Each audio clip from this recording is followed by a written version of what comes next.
Then on the strand, with steeds and treasure, and armor their roomy and ring-dight ship was heavily laden. High its mast rose over Hrothgar's hoarded gems. A sword to the boat guard Beowulf gave, mounted with gold.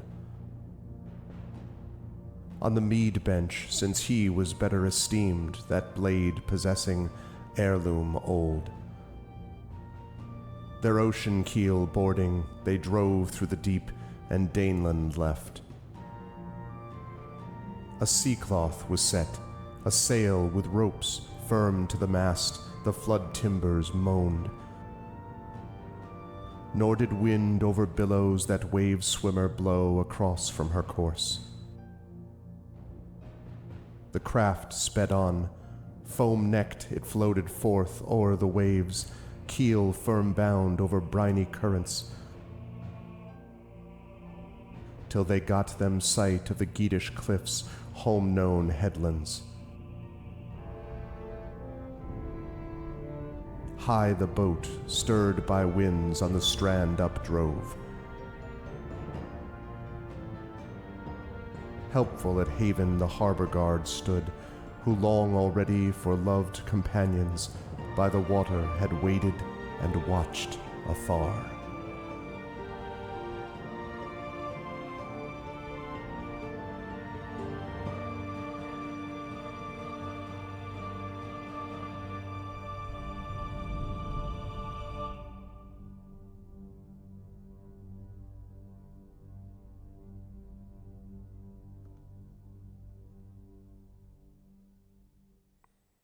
Yes, indeed, and with the fade out, we begin again. Welcome, everybody. Welcome, Arvanauts. Hello, everyone. Welcome to a Tuesday stream. It is March 12th. It is about 12:17 p.m. Eastern, and it is my great pleasure to welcome you all to Day 5 of Beowulf Age of Heroes, this featuring, of course, TariToons, as we are into Part 3 of the Hermit Sanctuary. I hope everyone is well and looking forward to the session today as much as I am. There are details afoot. There may be monsters afoot. There are broken stone rings and a whole bunch of stuff that have to be dealt with, but I'm sure that Tari is up to the task. Before we get there, just a couple of reminders about ways to support us on the channel. If you have not done so already, please follow us here on the channel. That is always appreciated. If you haven't already done so, please check out our YouTube, !ArvTube. And for those of you over on the YouTube channel watching right now, welcome. Please do subscribe to us. The numbers continue to go up over on YouTube, which is great. Let's keep that going. And please consider joining us over on the Twitch channel as well, where we have a lot of our folks here chatting and watching as the festivities unfold. Again, that is !ArvTube. Discord is !ArvCord, where you can hang out with the Arvanauts in between streams. Please join us over there as well. Twitter is !ArvTweets, and Blue Sky, !ArvSky. I will always post on those places when I'm going live, at least until Twitter faceplants. But at the moment, those are the two social media areas that I go, besides, of course, Discord. And the website for all this, arvanelaron.com. Financially, !ArvShop is the merchandise area where we have stuff with a number of our campaigns and possibly stuff relating to Beowulf at some point in the near future, he said mysteriously. We shall see. But that can be found at !ArvShop. Cool swag for you and benefit for the channel. The Patreon is !ArvTreon. We're really trying to get that number into the triple digits again, because that is where we get the most sort of bang for our buck in terms of funding and the lowest fees. So please consider supporting us over there. You can get unique stuff that's good for you and, of course, moves the channel towards various channel goals. You can also sub to the channel, and subbing and resubbing is lovely as well. You get those custom sub badges and emotes to use here, there, and everywhere across Twitch, and that is always appreciated as well. Let's see, so that is subbing to the channel. On the publishing side, of course, we have !Icarus. That is my graphic novel from the amazing Athos Arts. Library is my Tales and Tomes from the Forbidden Library. That's my 5e adventure and sourcebook from Alligator Alley Entertainment, about which more in a moment. And Greyshade. This is the IP of Greyshade. It is the Grey Assassin trilogy, the first two books of which are already out, Greyshade and Renegade. The third book of which, Heretic, is going to be out in the summer. So you can buy Greyshade and Renegade right now. You can pre-order, and please do that. Heretic, that'll be out this summer. I'm going to be starting work on the revisions based upon editorial feedback from the amazing Emily Bell. That'll be happening this weekend that I'll be starting that. So that is on track to be released in the summer of this year. year. You can also get the audiobook of Grey Shade right now from our very own Trent Sparks, who is the other half of this Beowulf campaign. And you can also pre-order the tabletop role-playing game of Grey Shade, which is going to be coming out late this year from Alligator Alley, which is being designed by the amazing Brandon O'Brien. That is going to be very awesome as well. So you can do that at that exclamation point Grey Shade link. And as always, exclamation point BLM, Black Lives Matter, important to affirm and assert the significance and importance of Black lives. Exclamation point Help Now, the World Health Organization page on suicide prevention. Important to reach out to others when you need help and reach out to others when they need help as well. And exclamation point Ukraine, UKRAINE, to help the people of Ukraine as they fight back against an illegal and illegitimate war with bravery and courage, and send the message that we will do so for others in this situation in the future. Big day of streaming today, folks. We start with this. We'll be running here until about 3, maybe a few minutes after 3 p.m. Eastern. Then at 4 p.m. Eastern, I'm going to be over on GOGcom's Twitch channel with a new game playing Sovereign Syndicate. I am very excited for this, actually. Very cool, interesting Victorian-based, era-based game with Minotaur wizards, and it's got a Disco Elysium feel, but without being as incredibly oppressive with like a million hours of nothing but text. There's more going on, it seems to me, with this game, and yeah, it's very cool. I'm very much looking forward to trying it. That's going to be over at 4 p.m. Eastern over on GOGcom's Twitch channel, and then I'm going to be right back here at 9 p.m. Eastern tonight as the Vocalists return for the month of March, and they will be continuing with the Banner Saga 3. We should have a full crew tonight for that, of Zach and Rem and Indy and KP, so please join us tonight at 9 p.m. Eastern for the Vocalists as well. But right now, the time has come for us to get back into Beowulf, and so I'm going to unmute myself so that Tari knows that we're ready to go, and then I'm going to unmute her, and last but certainly not least, I'm going to head over to reveal to you. That is right. Whoops. Not a black screen of the thing. Wait a second. Well, Tari's not a black screen. It's there we go. I was like, where the heck is my thing? There's the Hermit Sanctuary. And Tari is with us. TariToons is back. Tari Tuesdays, as we should probably call them on the channel. Either Tari or Trend sometimes Tuesdays. It's Trend Tuesdays. Sometimes it is Trend Tuesdays. But Tari is with us and ready to do some work with Runesild. Tari, how are you? How's life in the universe in your neck of the woods? And who are you playing in this lovely adventure today? Hi, thanks for having me. Yeah, how are things here in my neck of the woods? Rainy again the past few days, which is annoying. Yeah, we finally got some sun here, finally, so that's nice. Well, it was like reasonably nice weather last week, but now it's raining again. Because it's the Netherlands, it's always raining. Yeah. Don't really have a lot of stuff to talk about, I think. So progress being made though on Beasties in My Bag. Yes, some it's mainly tweaking stuff. Okay. And like me thinking over various rules things. Like one thing I've been breaking my head over is like whether or not I should like simplify the combat to be more like a classic JRPG. Mm-hmm.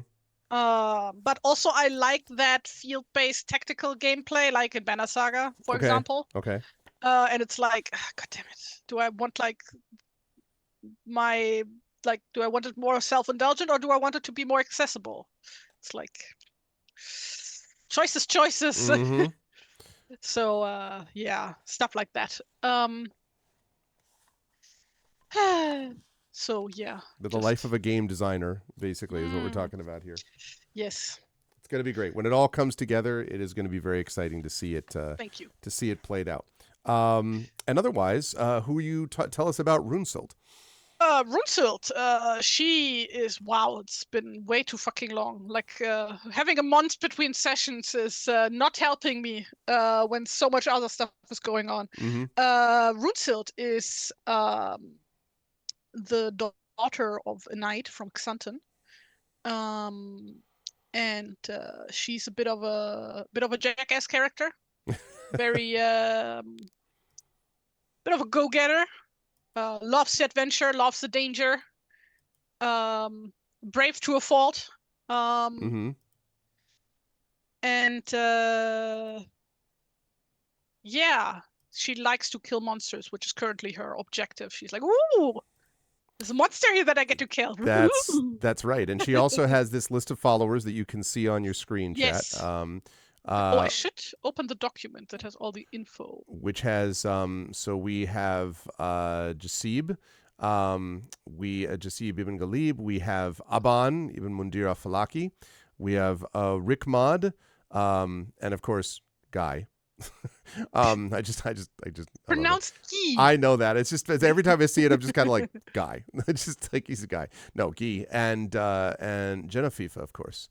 Not Ela and Peep. That's a real for his followers, and we'll talk about them next week when Trent joins us. But the other 5 are with Runesild. Although at the moment, I think where you actually are, you maybe only have. You only have one of them, right? I think you, because not Rickma, not Guy. I don't think you have Genevieve. You had one of the couple.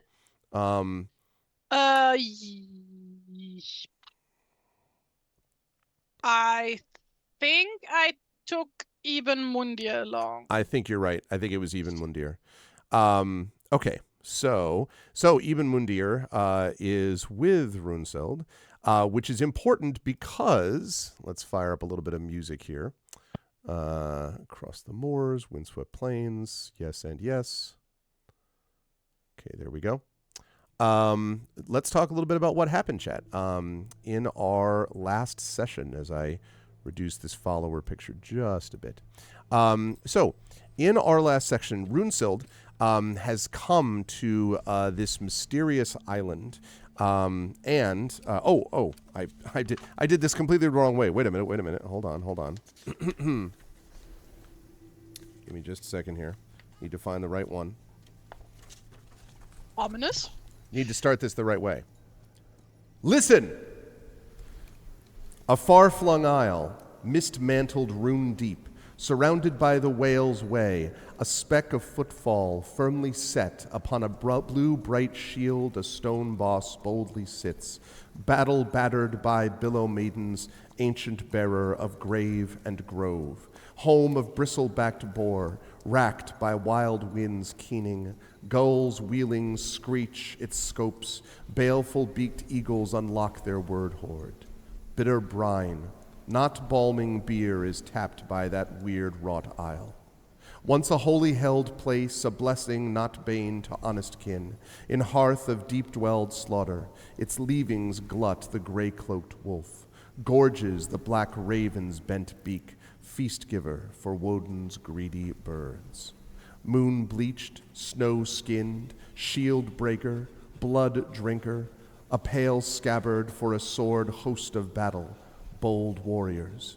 Hardened hearth troop wreak their craft, battle lights sing but do not sever. Blood embers swing, harmless their hewing, no war sweat stricken from war needles striking. Forge fired, handiwork of smiths have no power present there. Weird unraveled, blades bite dulled, fates weave woe in warp and weft.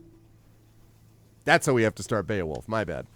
Very nice. And so, Runesild has come to the island spoken of in this poem. She had in fact heard of this, that an island that had previously been a sort of sanctuary, actually, for people that traveled by that island has now become something shunned by those who pass it, and in fact, as Runesild has discovered, even shunned by those who live on it. A number of people have actually left the island, leaving behind only a few sort of strange characters. We have the Hermit himself, who seems to be perhaps doddering, perhaps fading, declining mentally. We have characters like the builder, the housekeeper's son. We have the provisioner, who seems maybe just a little bit too happy about everything that goes on and is a little sus as a consequence, and so forth. And so this group of people has informed Runesild, upon Runesild's arrival, that there are mysterious events happening on the island, and specifically that several people who have come seeking, on a pilgrimage basically, seeking the sanctuary of this island, have then disappeared, and all that has been found later are bones and blood, one can put 2 and 2 together to suggest what that might actually mean. These attacks from whatever this creature is have been relatively recent, and so Runesild spent much of last session in a little bit of clue gathering, trying to go around the island and look at various things, like, for example, this stone carving, things like this that you can see there.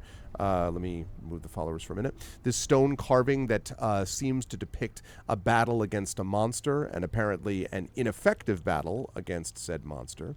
Also discovered things like this broken boulder, which had parts of it sort of shorn off, basically. And then, most of all, sort of putting all this together, found a ruin, a tower, the stones from which seem to have fallen down, but upon closer inspection, it appears that the tower's stones have been gradually removed and have been used apparently to rebuild the walls around the Hermit's sanctuary, thereby breaking the wall in several places and leaving gaps. And at the end of our last session, Runesild, starting to put 2 and 2 together, along with the aforementioned Ibn Mudir, started to put 2 and 2 together and thought, what if the reason that the monster attacks are happening has something to do with the fact that the wall itself is broken now and was not broken before?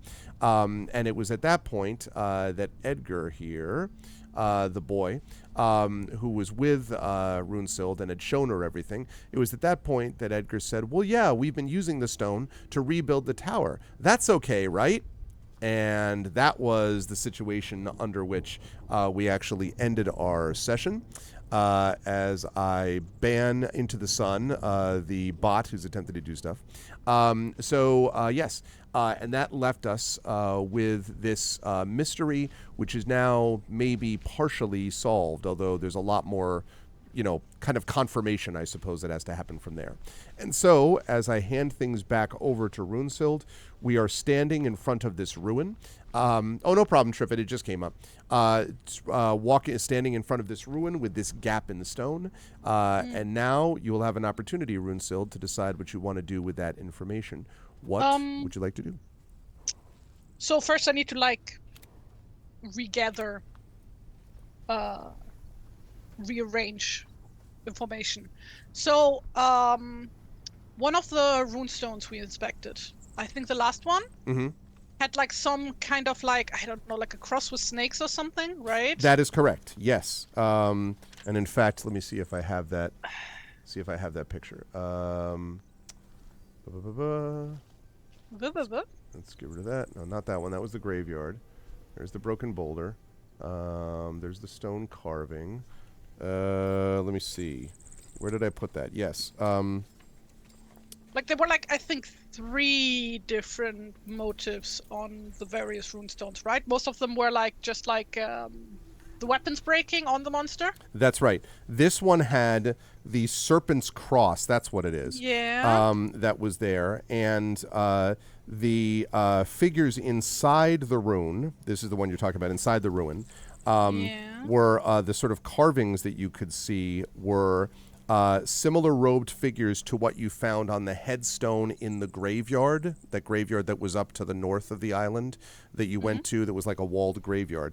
The figures that you saw in carvings there were just like the figures you saw inside the inner walls of this ruin. And they showed these robed figures walking in procession, carrying a variety of objects like neck rings and scepters and cauldrons and serpents, and they depicted this ancient people. But there was a repeating design in the carvings, which appeared to be a cross interlaced with serpents. And that was the same thing that you had seen, that serpent's cross, on the original carving at the very beginning. So the motif that comes again and again and again is this serpent's cross. But this inside the tower was clearly telling some kind of a narrative, which, because stones have been taken away, is now hard to follow.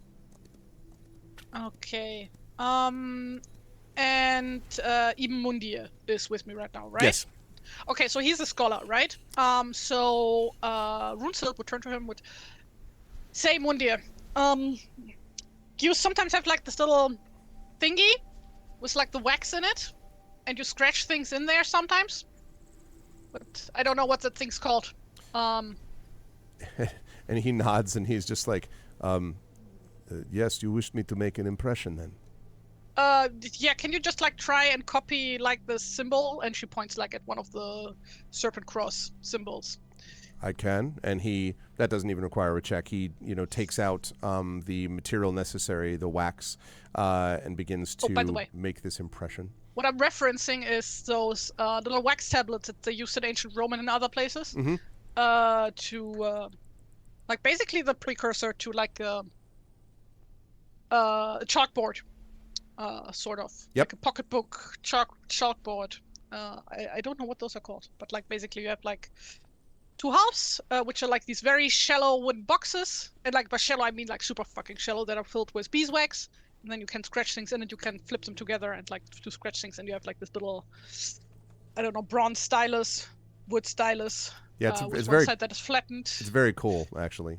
Yes. I used to do way back in the day. I used to do gravestone rubbings where you would put a paper over a piece of paper over, and you'd use, I think it was charcoal or something like that, to kind of rub over it to get the impressions. That was more like almost stenciling. Although then they asked people to stop doing it because it hurts the gravestone.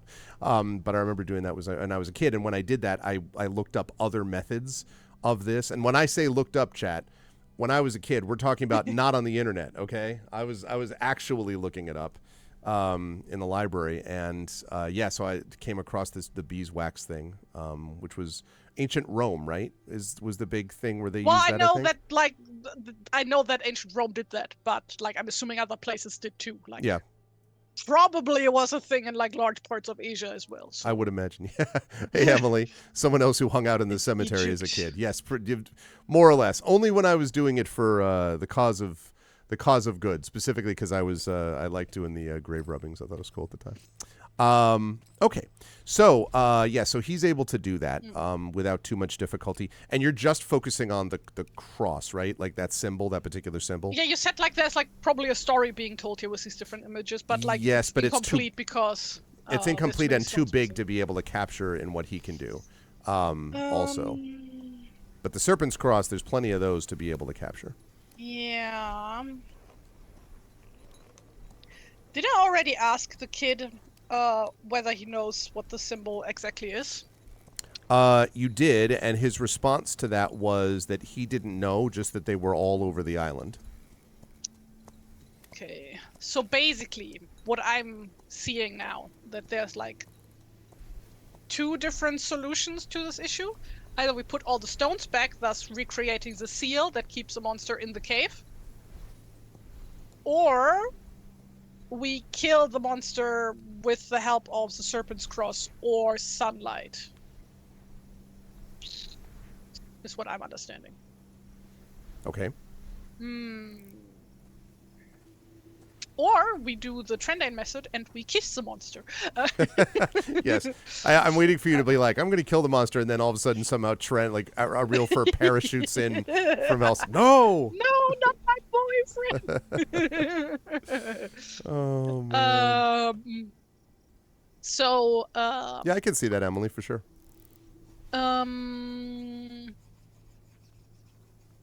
I guess. Oh, how late in the day is it right now?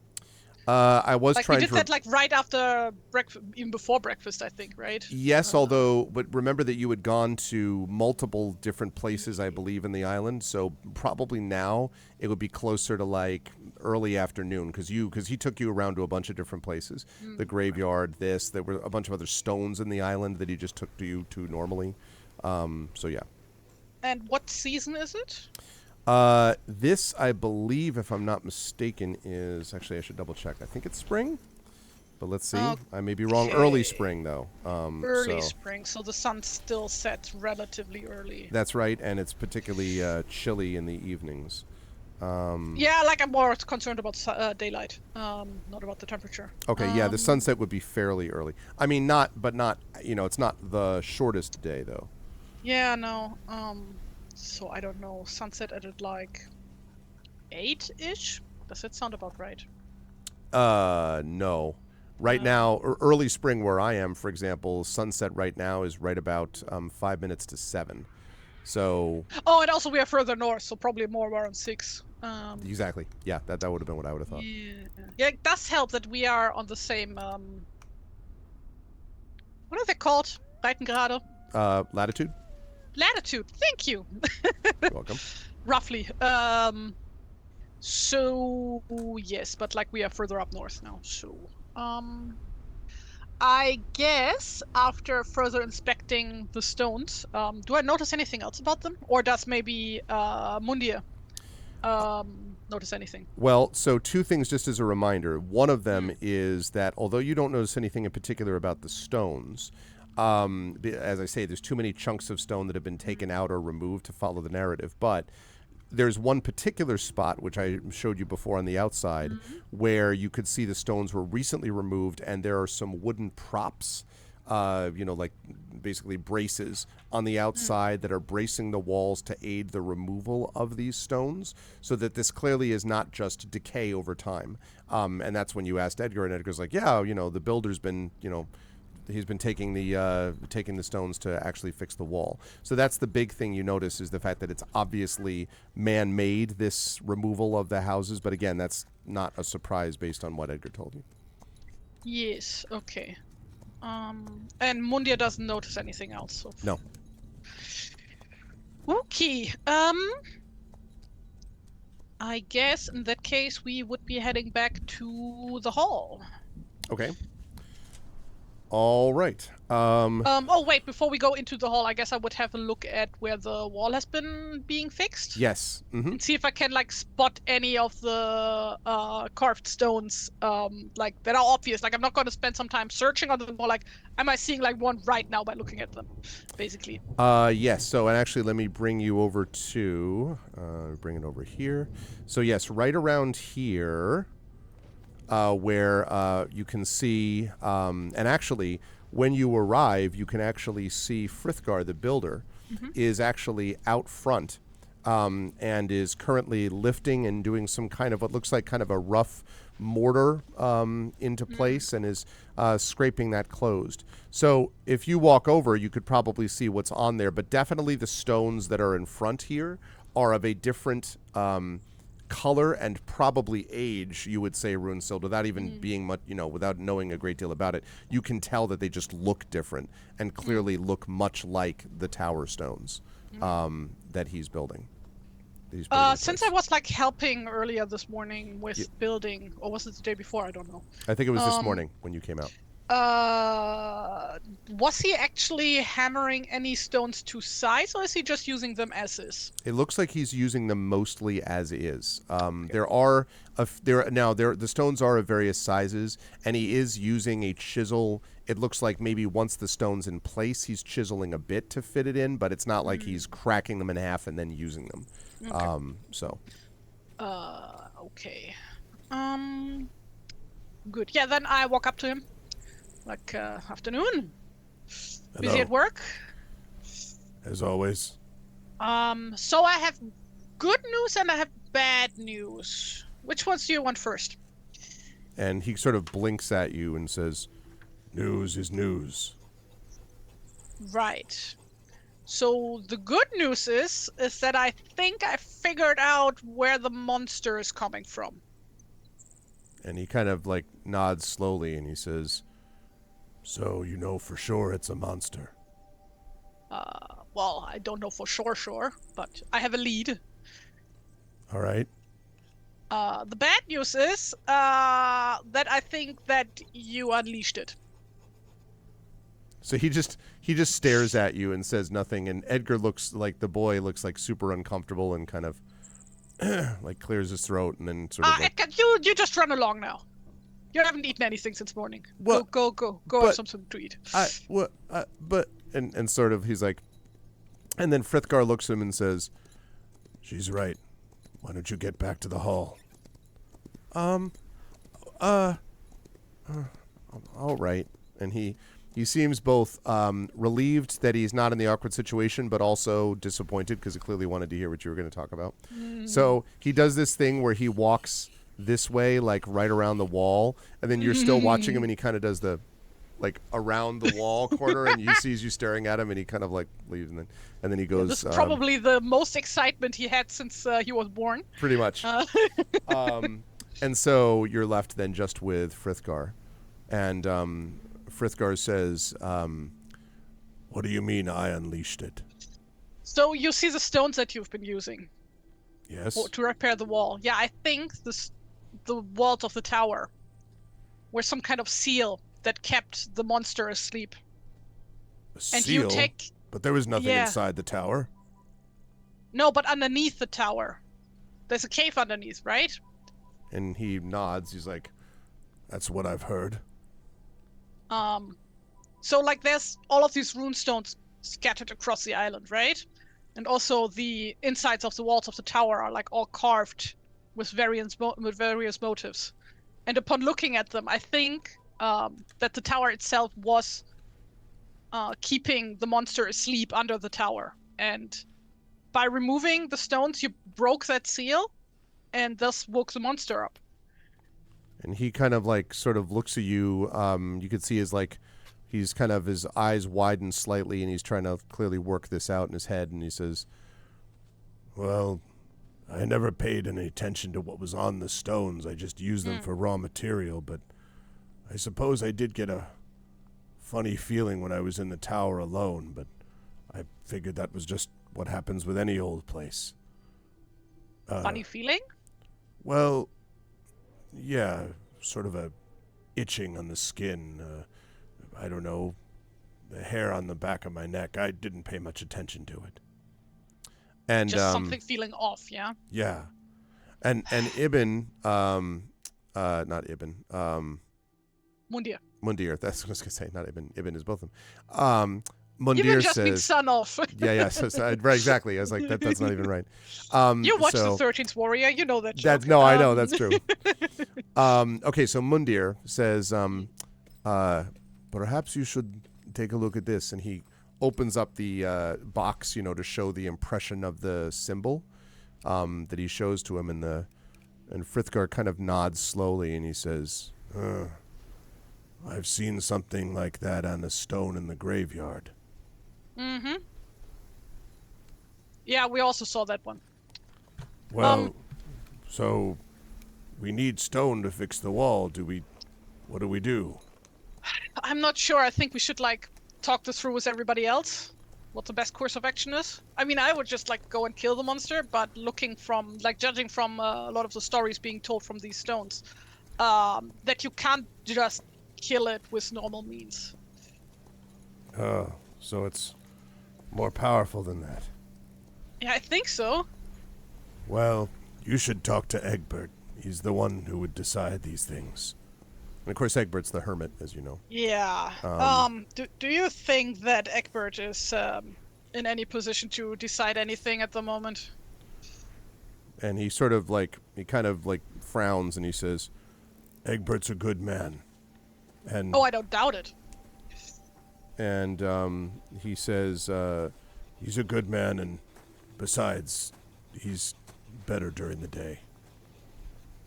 And he looks kind of like... during the day? He looks very uncomfortable. He's, more like his old self. Huh. All right. Would you mind coming with me? Well, what do we want me for? I don't know. You've been working with these stones a lot. Maybe you noticed something else about them. Oh, well, all right. I don't know that I have anything different to say, but all right. And this whole conversation, by the way, he's been holding up this exceedingly this large stone as if he was just sort of carrying a cat or something, right? And he's just sort of and then he's like, all right. And then he puts it down and you hear this thunk as it hits the ground. And he's like, all right then. And he will go with you if you wish, and follow you into the hall. The hall. And when he gets to the We are hall... going into the hall. The hall. When you get into the hall, you can see that Egbert is on one bench, and he's kind of looking off to the side here to the east. You don't see either Edgar or his mother, but Frithgar goes over and to Egbert, who's just sort of sitting on the bench, and he says, Egbert, there's a discussion going on. Well, the hero here wants to talk to you about something, about rocks. I guess Why don't you talk to? And he kind of trails off. Also, hi, Sleeping Axel. I'm glad you recognize the title Beowulf. Welcome to the Beowulf tabletop role-playing game, Age of Heroes. And I'm joined by TariToons, the amazing player, playing Runesild. Okay, so Frithgar welcomes you, or sort of waves you over, and Egbert kind of looks up and goes up a little bit. Thank you for the follow, and sort of like kind of sees you, and he does look a little bit sort of brighter-eyed, I guess you might say. And as you sort of, do you come up? Do you like go up to him, or you? Yeah. As I walk in, like first of all, like there's this table on the east side of the building, right? Is that an altar or something? Yeah, that is. Let me double check on that too. I was just trying to figure that out actually. The eastern side, right. To the eastern side is also when what's his name? Called her a hero. Friska, when Friska called her hero, like you could like immediately see her eyes sparkle. Like, ooh. Yeah, I'm a clearly hero. they feel like, yeah, absolutely, yeah. She's very much on that side of things.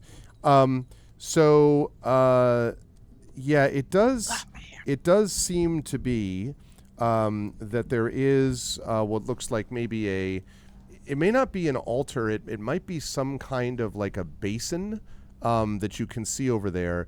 But it doesn't look like a basin that's used for, I mean, you'd have to look at it very extensively, but it doesn't look like a basin that's used regularly for like food. Like you don't see a lot of food around it or food preparation stuff around it, but it does look to be like some kind of basin. You don't know exactly what. A basin? Mm-hmm. Like a sink. Washing tub? Almost. Yes, like a washing tub. Like a washing tub, yes. Is there like any blood residue?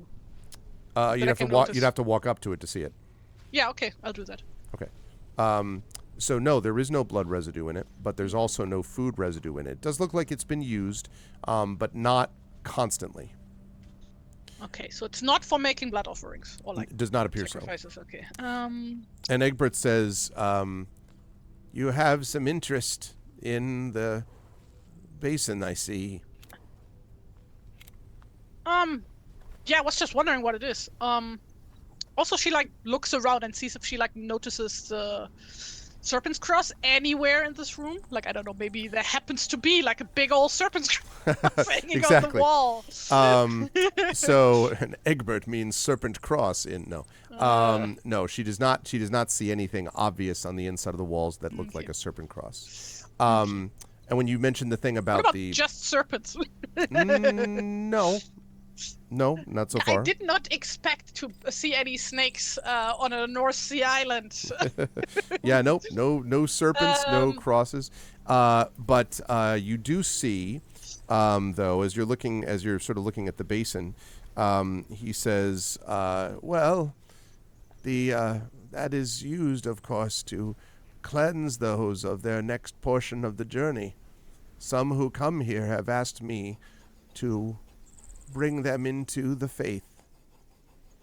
And you assume that he's referring to the new faith, Runesild, that you've heard tell about. It's like what Mundia and Galip do, like every other hour or something, right? And she like goes to like she like points at Mundir. It's like here, like the whole like washing thing for God or something. I don't know. And Mundir smiles and he says, "That is more or less the case, though this is somewhat different from what we do." Oh, okay. And Egbert actually says, "Are you one of the faith then?" And Mundir says, "Not, I am afraid of yours." And Egbert nods. Egbert nods and he sort of opens his hands a little bit and says, "Well, we all will come to what we must in our own way. In any case, that is what this is. But why have you come? Frithgar said you wished to speak to me about something." Yeah, I guess she like grabs one of the stools or whatever. Like it was like logs, basically, right? Chopped up logs.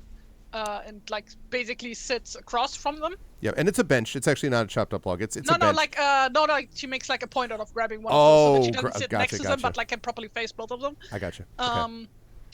and is like and like leans in, like she's not like announcing this to everybody around. Right. Inside voice, as I say. So I'm reasonably sure I figured out who has been causing like all of these killings lately, and who attacked our ship. What is it then, if you have discovered it? I think there used to be a monster sealed under the island, under the tower to the south. And I go ahead. think removing stones from them to repair the wall of this hall has broken that seal and woken the monster up. Oh, and he kind of like pauses and he says, That is very troubling. I have heard, well," and he kind of like sort of leans in towards you even as well, and says, "I am concerned this may be the end of times for the sanctuary. If we have brought the wrath of that creature down upon us, then perhaps all is proceeding according to the will of he who watches us all. Perhaps this is the end times for us." It might also be the end times for the monster. And she like points at herself. I'm here. But this place that we are in is very ancient, and the magic that is here, there is some kind of enchantment or sorcery that we could feel when we arrived. But any monster here that could have survived this length of time would surely be impossible to defeat. I'm not sure about that. Mundir, can you hand me the tablet? And Mundir hands it over. Yeah, and she shows Egbert the Serpent's Cross. Do you know the symbol? I would like an insight check, Runesild. Oh god. When you hand this to him. Like, does he get a heart attack? Do I notice? He's like, "Oh no! Not the symbol of doom." Doom. Insight, you said, yes? Yes. Yes, I did. Oh boy. Oh, not bad. Yeah, when he sees this symbol, you can see his eyes widen a bit, and he clearly looks like his hands shake a little bit, and he looks very troubled, and he kind of chews his bottom lip, and he sort of like you can tell that he clearly recognizes this, and he says, "Yes, I have seen this symbol. But it has been a long time. You see, the symbol came from an amulet, and it was once in my possession. It came from the ancient times. I found it when I first came here. It has always been on the island for as long as I know. But now it is lost, and it is one of ours that is to blame." And he looks very he looks very sad, might be the description Runesild, and he says, "You have met Elfnoth, the Provisioner." Yes. "He is a thief. He has been taking relics and treasures from my safekeeping for some weeks. He thought that I was not noticing that he had done it. How could I be the protector of such treasures and not notice their absence? But I hoped that with kindness he could be convinced to give up the path that he had chosen. And now the Provisioner has disappeared. I have not seen him since yesterday evening. And the amulet, the one with this symbol on it, is also now gone." At which point you hear from outside a ghostly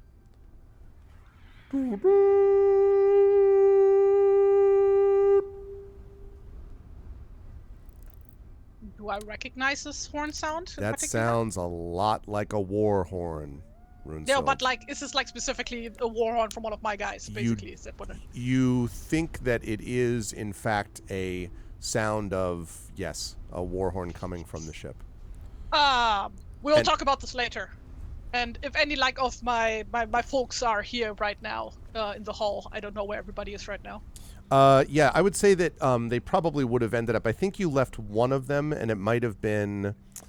Let's see. You might have left Guy, and I don't know if you left Galib with them, but I know that you left Guy with them. So the others would be just in various places around the hall or nearby, unless you specifically order them to do anything. So, and no. you hear again. Yeah, in that case, she would just swiftly walk outside, like power walk, basically. Okay. And like do like the finger whistle that I can't do actually. Okay. Like, yeah, I'm not good at that either. It's like yeah, and then shouts for Galib and for Guy. Okay. Well, they may be down. If I'm pretty sure you left them down at the shore with the ship, so they're not going to hear that from here. Nobody's left down there, right? Like everybody moved back to the hall last night. Oh, that's right. That's right. Yes, that's right. So unless they like purposefully went there for one reason or another, they would be around the hall. That's fair. Although it is the afternoon, they may have gone back down to the ship. You don't actually see Guy here. I would say probably as you call for the others, like Rickma, the other folks come up, including why am I incapable of remembering his name? Mundir. No, Okay. not Mundir, including Galib. I know the Mundir's with you. Galib. Galib, but Guy is definitely not here. Guy may have Guy may have gone down. And in fact, when Genevieve actually comes out from the kitchen area and comes over to you and says, "What? That's the sound of the horn. Guy went down to the ship. He said someone needed to check on it this morning." God damn it. FIFA, make sure that everybody is inside the hall before nightfall. And she nods. Galip and I are gonna go check out what's happening down at the shore. Okay. And are you taking Mundir as well? Or are you leaving Mundir? Well, he's not like a combat person. No, I think I'm leaving Mundir here. Okay, so you're just taking Galib with you, and heading down. And Guy is not here, but hopefully Guy is down by the ship. Let's hope. Is that what I'm understanding? Yes. Okay. All right. So you head down then towards the shore, and when you get down to, let me see if I have the picture. Let's see. I think yes. When you get down here, although you'll have to imagine this during the day, not during the nighttime. But when you get down to the ship, you can see indeed that your your crew of your ship is locked in battle with a set of what look like a set of warriors for sure. They have thick beards, these fighters, and they have on their back fur coats of some kind, like fur cloaks, basically, or hides, maybe, and they are carrying spears. And you recognize almost immediately, Runesild, even as Galib sort of points and says, "Raiders." And they are indeed raiders, and you can see there's probably maybe 10 of them or so that are attacking right now the crew of the ship. But in front, you can see that Guy is trying to battle a group, and he's clearly outnumbered. There's maybe 3 or 4 of them that are just on him. And, I mean, he's a good fighter and all that, but, that's a little much. Yeah, we run in to help him. Okay. Let's get a little bit of combat music. I have not had any combat music to add yet. Hold on a second. Let's get some combat music here, chat. Fighting music. Okay. Let's fighting love. Let's see. Let's go with this and with this. Oh, this is my first combat in this game, isn't That's it? right. Ooh. Okay, it's a little too much. Something loud? It's too loud. That's exactly the sound that you get as you come down. Okay. So, you are going to rush down to them, and as you get down to them, you can see that you have various people that are sort of, it's a lot of confusion and chaos, but there are definitely a group of people right around Guy specifically.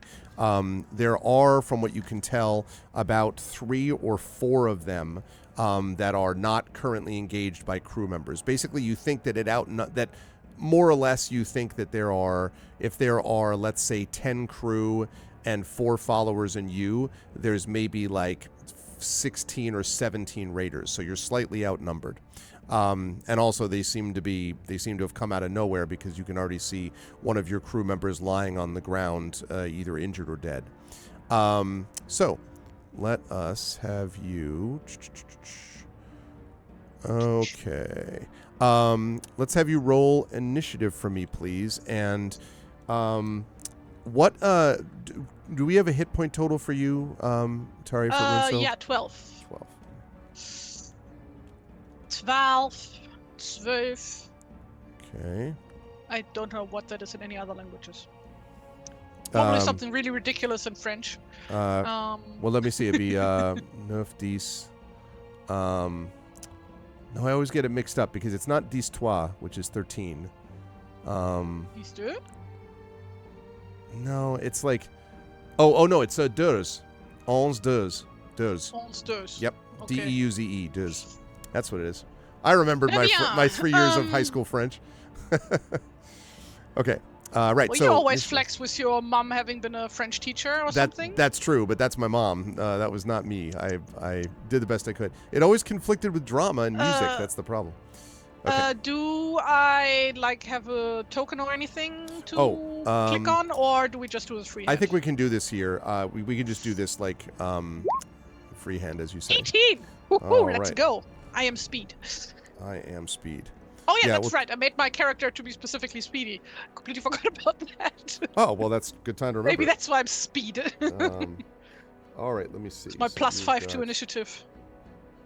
I have 20 dexterity. That can't be right? I rolled really fucking well, and then I put my bonuses. Yeah. Exactly. Yeah. That's what I was gonna say. All right.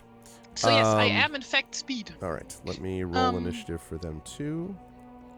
And then I'm going to talk about, since this is the first combat we've had in either one of these, I'm going to talk. We're going to talk a little bit about how this works. It's mostly the same as D&D, but not entirely, because of the use of the followers. Mostly. Oh, so, maybe I should open the. D's, ons, do's. Right. Oh yeah, it's D-O-U, but still, but nonetheless, it is do's.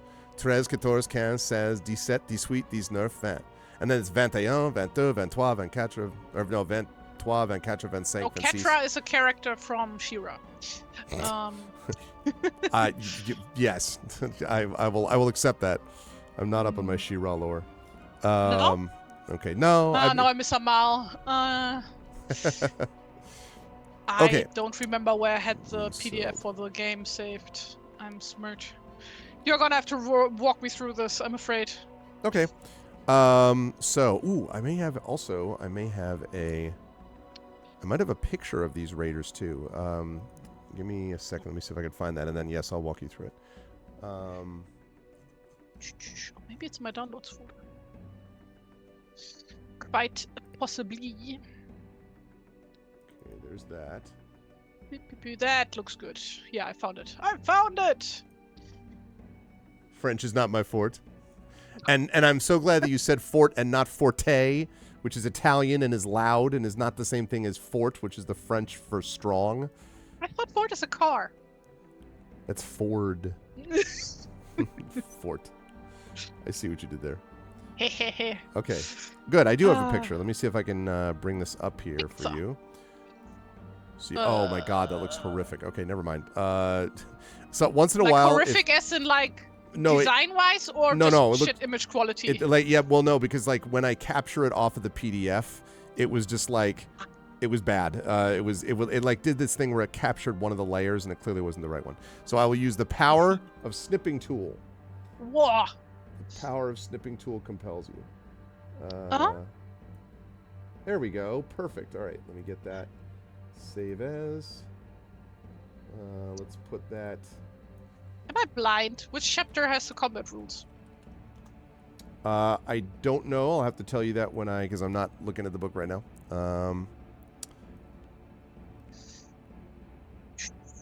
Okay, here we go. Right. So image. All right. Image. All right, I'm going to be putting on stream here. And all right, there we go. That is what they look like.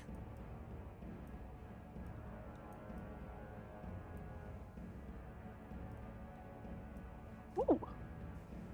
So you can see you can see the spear, and they also have javelins, and they look like they mean business. And they also look, and you can sort of tell this from Guy, who's you can see that there is a horn cloven at Guy's feet. Presumably that has been destroyed by one of the weapons of one of these fighters, and it's now lying at Guy's feet. And Guy, although he's sort of like a good fighter, as I mentioned, is hard-pressed to keep them off because they're used to sort of working by overwhelming people. One of them is like poking at them with a spear. He's trying to dodge it, and the other person is like pressing in on him while he does it, so that he's going to be in trouble pretty soon if something doesn't happen. So, let us talk a little bit about the way that combat works, which is different in this one, chat. It's, as I say, a little bit of a different structure. It's mostly the same, but there are a couple of differences. So, all right, give me. Okay.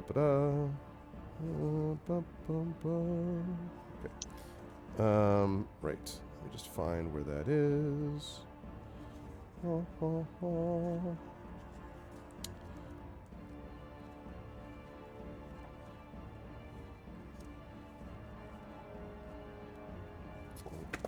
Not in the main book. Maybe it's from here.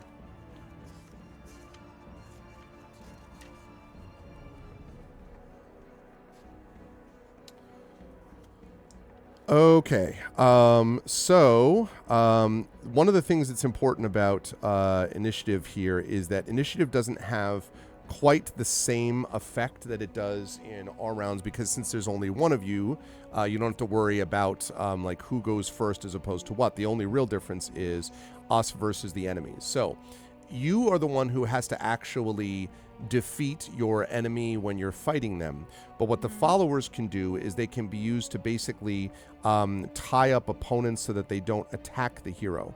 So each follower that you have that you use for this can occupy up to 2 opponents for 2 rounds without trouble. And each round after that, the follower has to make a death saving throw at the end of the round, and if they fail, then they have been slain. They can also be activated or spent to perform special abilities, because some of them have special combat abilities that you will see. The other thing is that one of the things you're wanting to consider is that most of the combat opponents that you'll fight here in Beowulf, you're looking to find a way that they will gain what is known as the defeated condition. This also applies to monsters as well. The defeated condition usually happens when some condition has been met. When you've done something to kind of break them. And that's always different for every creature. Sometimes it's about, I took away the magic belt, or sometimes it's about, I ripped his arm off. I ripped his arm off. Exactly. Exactly. A good reference. I wonder. That's exactly right. Or it's like in from some this old book that nobody has ever heard of. Yeah, right? kind of like Wolf Obey or something. So there's that, and then the Wolf of the Bay. The Wolf I of the remember Bay, sitting on, trying to be like sitting on the Wolf of the Bay. All right, anyway. So there's that, but then also sometimes it can be sort of breaking the will of your opponent. So the reason I bring this up, Runesild, is that you will have to go down and engage some of these people, but you have to decide, do you want your followers engaging some of them? And how are you? I said there was a group of about maybe 14 or so of these raiders. you need to think this through before you engage with combat against them. Like, what are you going to do to engage these guys? Are you looking for one in particular? Are you, how do you want to go about trying to create this defeated condition? So in other words, there's more tactical nature to the combat, is what I'm saying. So, hey, big boss. Runthilde trusts Galib and Guy Okay. to hold their own in battle. So basically, she just like lets them fight guys as applicable, basically. Okay. Meanwhile, I guess Runthilde would try and get, first of all, like a better assessment of the situation. Okay. Like we already like established how many folks there are, right, and stuff, right? Right. But is it like maybe somebody who like sticks out as a leader or something? Not at the moment, but the one thing that I gave to you is, and I'm gonna give this, Chad, because this is the first time we've done combat in this system. I've given you a clue about the nature of how they're fighting. That they are essentially using the equivalent of these pack tactics. They're using their superior numbers to try to overwhelm, and that may be a clue in terms of how to deal with these guys. I guess the crew themselves, like, they're not actively participating. Oh no, in yeah, they combat are. In a no, I mean like in a rules way. Oh no, not in a rules way. No. Okay, because that's like a thing about the crew. They're like just there in the background, basically. That is right? correct. Although there are some, I will say though, just for future reference, there can sometimes be things that you could eventually get using a follower that could enhance the crew's ability to do more like fighty stuff, but that's down the line. But it's just something to think about as a follower ability that you can sometimes gain in certain contexts. So there should be two ships on the shore right now, right? My ship and their ship, right? That is correct, and you can see that their ship is sort of a little bit smaller actually, and narrower, probably designed for, like, it must have gotten there pretty quickly, you would guess, and has been drawn up on the shore. But it's a little bit of a distance from it. It's not right next to your ship. But my ship is right there, right? Yes, your ship is right there. Is the mast up? Yes, but the sail is not. Mast is up, okay, but no, not the that's sail. fine. Okay, yeah, good. That one, what I want to do is that I let Guy and Galib do their thing. Okay. While I get on the ship and try to have the mast from my ship plummet down onto the crowd. Ah, okay. To split it apart. Okay, now you realize you're going to be damaging the mast, probably doing that, right? Can just take their mast. Well, what? No, because remember I said that their ship is not right next. No. Like if my mast gets damaged, I can just take them. Okay, but in fairness, their ship is smaller than yours considerably, so you don't know that the mast would work the same way. It's totally fine, by the way, if you want to do this. I'm a big fan. I'm just letting you know of Runthilde's concern. What's the worst that could happen? But yeah, so like for reference, for people who don't know, the masts on these types of ships, they are not fixed in place. Like they're not bolted down. They're like basically, how do you say that? Like not on a hinge per se, but they can be taken out basically. Now, one thing I need to think about is, I don't know that Runthilde could do this on her own quickly though, right? Doesn't it take a couple of people? I would think. Yeah, that's fair. Okay, I guess then I would take Guy and Galib along to help me with that. Okay, so, and again, I'm not dissuading you. I think this is an awesome idea. But just so we think this through, if you're going to do that, remember that they are in the midst of, literally, Guy is battling guys right now. Like, Guy is not going to be able to just leave with Okay, you. then I just take Galib along. Okay. Like, that should be fine. He's a big guy. He can, we are strong together, strong. Okay. Big strong. All right. Now, as you run through... are you willing to take attacks of opportunity as you run past them? Because probably you'll get one or two of them. Is that okay? Yes. Okay. All right. So, okay. I have high dex. They can't fucking hit me. I can try. Can't kill what you can't hit. Okay. Float like a butterfly, sting like a bee. Okay. So you run past them, and this one sort of like this guy that you see up front, this sort of, big looking dude, sort of, no devotion, and he says something in some language you don't think you recognize, and he is going to swing at you as he goes by. Actually, not swing. I should say probably Probably stab at you from Hell's Heart. He stabs at you. Let's see. Using his spear. Spear. The line must be drawn spear. Okay. Oh, well, that looks like it's likely to hit. That's a 22. Ah, godverdomme. Yeah, that hits. Okay. That is... Oh, maybe I should have a look again at my feats and stuff. Yeah, double check that because this is 6 points of damage. Yeah, I don't think I have any feats that relate to that. Just okay. like in general. Whenever someone says something in language I don't understand, I just assume it's Yiddish. Like Yiddish and Dutch sound really alike. Like really alike. Like a lot of the same sounds, basically. Is this something where your boyfriend would be annoyed to hear you claiming that they sound alike? Is it one of those like no, shut up, even though... I don't think he cares. He wouldn't care either way. Okay. I wonder if it's one of those things where it's like, you know, someone says, well, your accent is this. You're like, no, I don't have an accent. Like, you know, only, you know, people who are not Dutch would understand, you know. Oh, like I constantly tell them that the Dutch are just like Germans, you know, just to piss them off, like on purpose. Mm-hmm. That's what I was talking about. That's funny. Okay, so you're going to take 6 points of piercing damage, I am sorry to say, as he kind of... that's fine. On the way I'm fine. Oh, no, that's temporary hit points. That's not what I meant to punch in. I was going to say, I was like, wait, what? Oh, I don't have my hit point maximum there. There we go. Okay. Your maximum is did you say 12, right? 12. Okay. Yeah, I just had my current hit points written down, not my maximum hit points. Okay. All right. So far, I didn't need them. So you get up onto the deck of the ship. And you are now you're basically standing at the mast because you moved to get down there.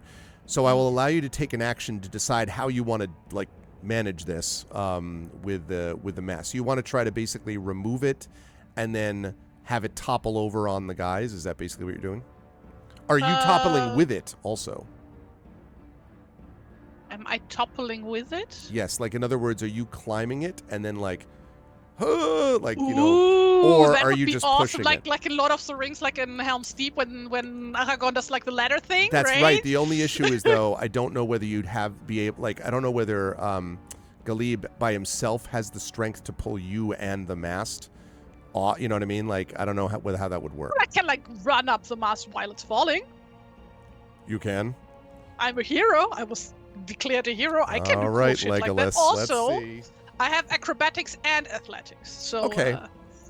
I'm all about the rule of cool. We'll see how this works, Legolas. So that's what you want to do. You want to pull it out and then sort of run up it while it's falling. Is that the idea? Okay. Also, I think I do have a relevant feat, Hordebreaker. Increase your charisma score by 1 when you... Oh, wait, I'm just going to put it in the chat. Yeah, I was going to say, tell me more. When you kill an opponent in combat, you can use a bonus action to force each ally of that opponent to make a charisma saving throw. The difficulty is 8 plus your proficiency bonus plus your charisma. Yes, this actually could be very useful. So whether or not you use the mast, actually, regardless, just the just the killing of these guys might have this effect. So yes, that would actually be useful. Yes. Okay. Yeah. Okay. So basically, what we do, we like undo the bolts. I don't know what they are called, like the little wedges that keep the mast in place. Right, I don't know either. And like when as we lift it up, like it would like start running up the mast, and do like a cool pose. Dramatically. Okay, I am going to need I think this is acrobatics to get up and stay on the mast as it comes over. This is very Master and Commander, also, by the way. I have not seen that movie. It's a good movie, actually. Surprisingly good. It just happened to come out when... Did it also age well? It did age well. It did age well, but and the thing is, it came out when Return of the King did, so it's kind of unfortunate because it just kind of got forgotten. Because it's not as old as I thought it was. That I kind of thought it was like from the 80s or something. I don't know. Not that early. No, it had Russell Crowe in it. Wasn't he also in movies in the 80s? Doesn't matter. In the 80s? I don't know. He's old. It's not that old. How many inspiration do we have left? That's a good question. Do I have any? I don't think I have any left, right? But I think I have one follower. You have one inspiration in your follower pool, yes. And you have one inspiration, right? I have 2, in fact. 2. Ha. Yeah, okay. Yeah, then just a straight roll. Acrobatics. Wow. For those of you listening at home, that is a 26. All right. So Runesil just like comes up the thing, and Galib is like, like as he's like trying to keep the thing directed. So it comes smashing down with you on it. Now, question: are you leaping off at the last second, or are you riding this thing all the way to the, like, is it we talked about the Aragorn thing, but is it like, thank you for the tier 1 sub, 4 years, Triffid. Thank you so much, Triffid. Wow, 4 years of support. Thank you. I'm really grateful for that. Thank you. So you know the Fellowship of the Ring film where Aragorn literally No, jumps... I don't know those movies. Never heard of them. Yeah, sure, you never heard of them. I would excommunicate you and banish you forever. No, when I you... wouldn't be on this channel if I didn't know. Exactly, that's true, It's actually. like the whole thing. So you know when he jumps off when he jumps off of the dais, when he comes to the place which is the throne of the broken throne of kings. The broken throne of kings. Frodo has just escaped Boromir, and he's talking to Frodo, and he's like, I would have gone to you, the very fires of Mordor, right? And then he goes up the stairs, and then he goes Elendil and jumps onto the orcs. Yeah, basically... That's what you were thinking? So, like, do you want to do that? Okay, like, the mast falls in one direction, right? So basically what she does is, like, jump off sideways to hit one of the guys who isn't getting hit by the mast. Ah, okay. And are you doing that on one of the people that is fighting Guy? Or one of the people, like, just randomly? Depends on the logistics of it. I mean, if I can hit one of the guys that is fighting Guy, then I would do that, yeah. Okay. All right. So, that is a great acrobatics check, and I'm going to say that allows you... Right? It was good stuff. So I would like you then to make an attack roll against this guy at advantage. Yes. Oh, yeah, before I have started running, or while running up the mast, I drew my sexy sax. Okay. How do you pronounce that, actually? Sax? I don't know, because I was still conjuring sexy sax. I was just like, I was thinking of the sax guy. Like that guy.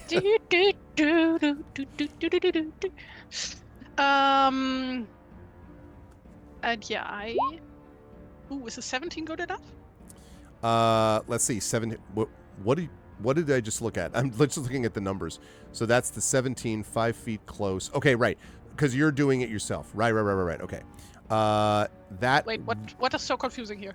Because the way that it's described is 5 feet close, 20-60 thrown. It was just like a lot of words that I wasn't used to seeing, but it all fits. It makes sense.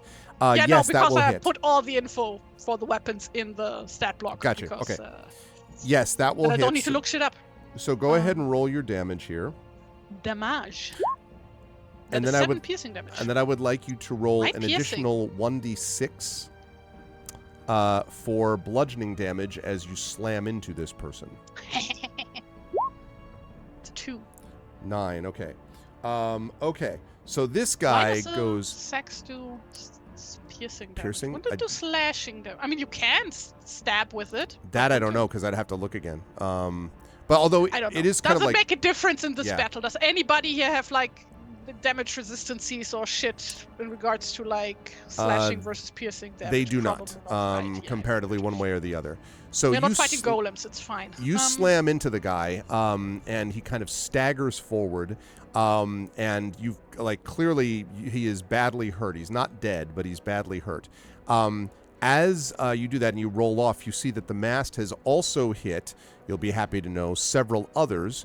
And I would like you for that to roll 2d6, please, to see how much damage you do to 2 of the others that the mast happens to hit. That's 7 points of damage. 7 points of damage to each. Okay. So yes, you do that. A cheer goes up from your weary crew. And Guy sort of grunts, like as he's, fighting and still doing this. Now, also, while she was like jumping off the mast thing, she was like cackling maniacally. Like, I imagine. Die! This is what I live for. Right. Okay. So, all right, it is the bad guy's turn. They are going to attempt to attack you, and you're going to have 2. One of them is the guy that you just rammed into, who's going to turn around and try to attack if he possibly can. All right, so let's see. And also, while we're on the subject, let's take a look here at the follower list because I want to make sure we know what happens in terms of defense as well. You mean like what their abilities are and stuff? Correct. Yeah. Let me pull that gifts. up. Okay, so Galip has engage, take a blow, bare-blooded, and rescue the hero. Right. Okay, so as I pull that over there. Okay. So, right, engage is the assigned up to 2 opponents in a battle thing. We talked about that. And that's what Guy is basically doing right now because you had Guy engage them. So that's what we suggested with that. So then you said take a blow, right? Mm-hmm. And what was the other one? That was combat related? Oh, bare-blooded. Advantage on strength check save those. Right, okay. So, is that Gasib? Or what is the name? Galip. That and rescue the hero. Okay. Right, rescue the hero we'll worry about when they actually do this to take you from certain death. I don't need rescuing. Fine. But now you have, however, been hit by this spear. So you might want to think about that take a blow thing. Let's see what they do here. Just but a flesh wound. I'm fine. I didn't already take. It's just inner bleeding. Blood is supposed to be on the inside. Yeah, exactly. Exactly. It's not. You can't even see it on the outside. Okay. Let's see. That is going to be. And Guy has engaged, take a blow, and nimble. Okay. So right now, you have Guy engaged, I assume. As of right now, we're just friends. Well, yes. You are going to take 5 more points of damage piercing wounds, so that's going to bring you down to 1 unless you want one of them to take a blow for you. Is Galip even there to take a blow for me? Yes, because Galip was the one who did the yes. mast, and he can leap the rail and do that. Yes. Okay. Please. And you recognize in doing that, in the taking a blow, that he will be. He will absorb the damage. He's going to have to make a death saving throw. So just making sure we all know what all the deals are one way or the other. Right. Characters can die. They can. It's a thing. But Fine, he's a big guy. He can take it. Okay. What could possibly go wrong? Wait! I have a follower inspiration. Yes, you do. Yes, you do have a follower inspiration. I want to use that one to give the dude attacking disadvantage. Let us do that. Is that a thing? No. This would be on your followers thing. So your followers could get that on their death saving throw, for example. Oh, that. Okay, yeah. You could totally do that. Thing. Yeah. Yes. Absolutely. Okay. Right. All right. Yeah. So let's have you make that death saving throw. Do I just roll a straight d20, or how does it work? Yes. So you're going to be doing. That's right. You're going to be doing a straight d20 unless they have a benefit to. I mean, you're doing an advantage, but other than that, I don't think you have any benefits to your death saving throws. It would say somewhere in the follower list, like the advantage against strength saving throws, for example. This is a death saving throw, but if this were a strength saving throw, you get benefits to that. No. 19. Okay, great. That is fine. So let me just make sure, because this is the first time I've run a combat in the system also, chat, so bear with me. Right. So when you get the death saving throw, if they succeed, then they absorb the damage, they make a death saving throw, which means that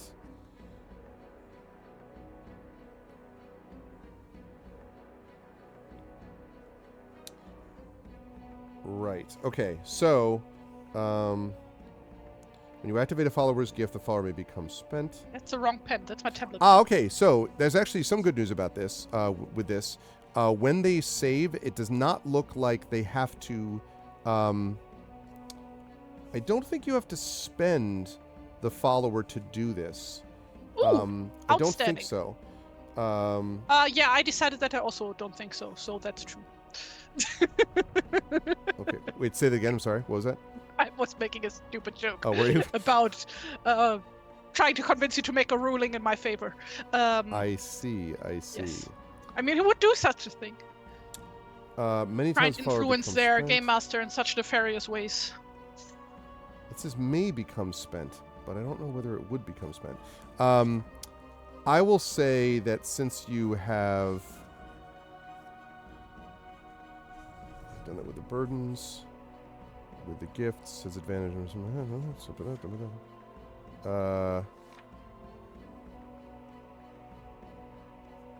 Okay. Okay, right. So actually that's going to affect Guy. So right. Also, you've been struck by a smooth sphere. Dun, dun, dun, dun, dun. All right. Anyway, so okay, so what that means is yes, so he takes the blow. You do not take that damage from the I raider. do not go over start. I do not connect one. You do not connect with. And be aware though, you now are down to 0 inspiration for your follower pool, okay? So now the first raider has attacked you.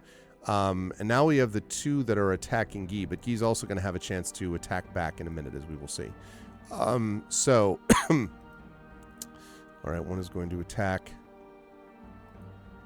Okay, there's that. So, it looks like both of them are going to hit. So what that means is you're going to need death saving throws, 2 of them, to accommodate the 2 that have attacked Guy. Okay. That's a 17. Okay, good. So that's fine. And the second And an 18. Wow, good stuff. Okay. There's going to be good news about that, which I will talk about right now.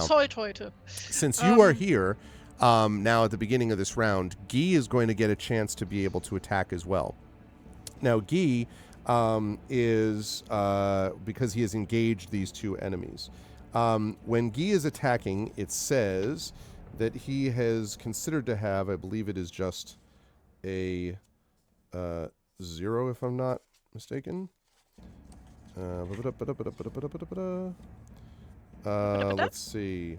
So, follower attack rolls. Yes. All followers have a +0 to their ability checks, saving throw, and attack rolls. Certain burdens and gifts might give them advantage or disadvantage on a roll, but they never add or subtract anything from the D20 result.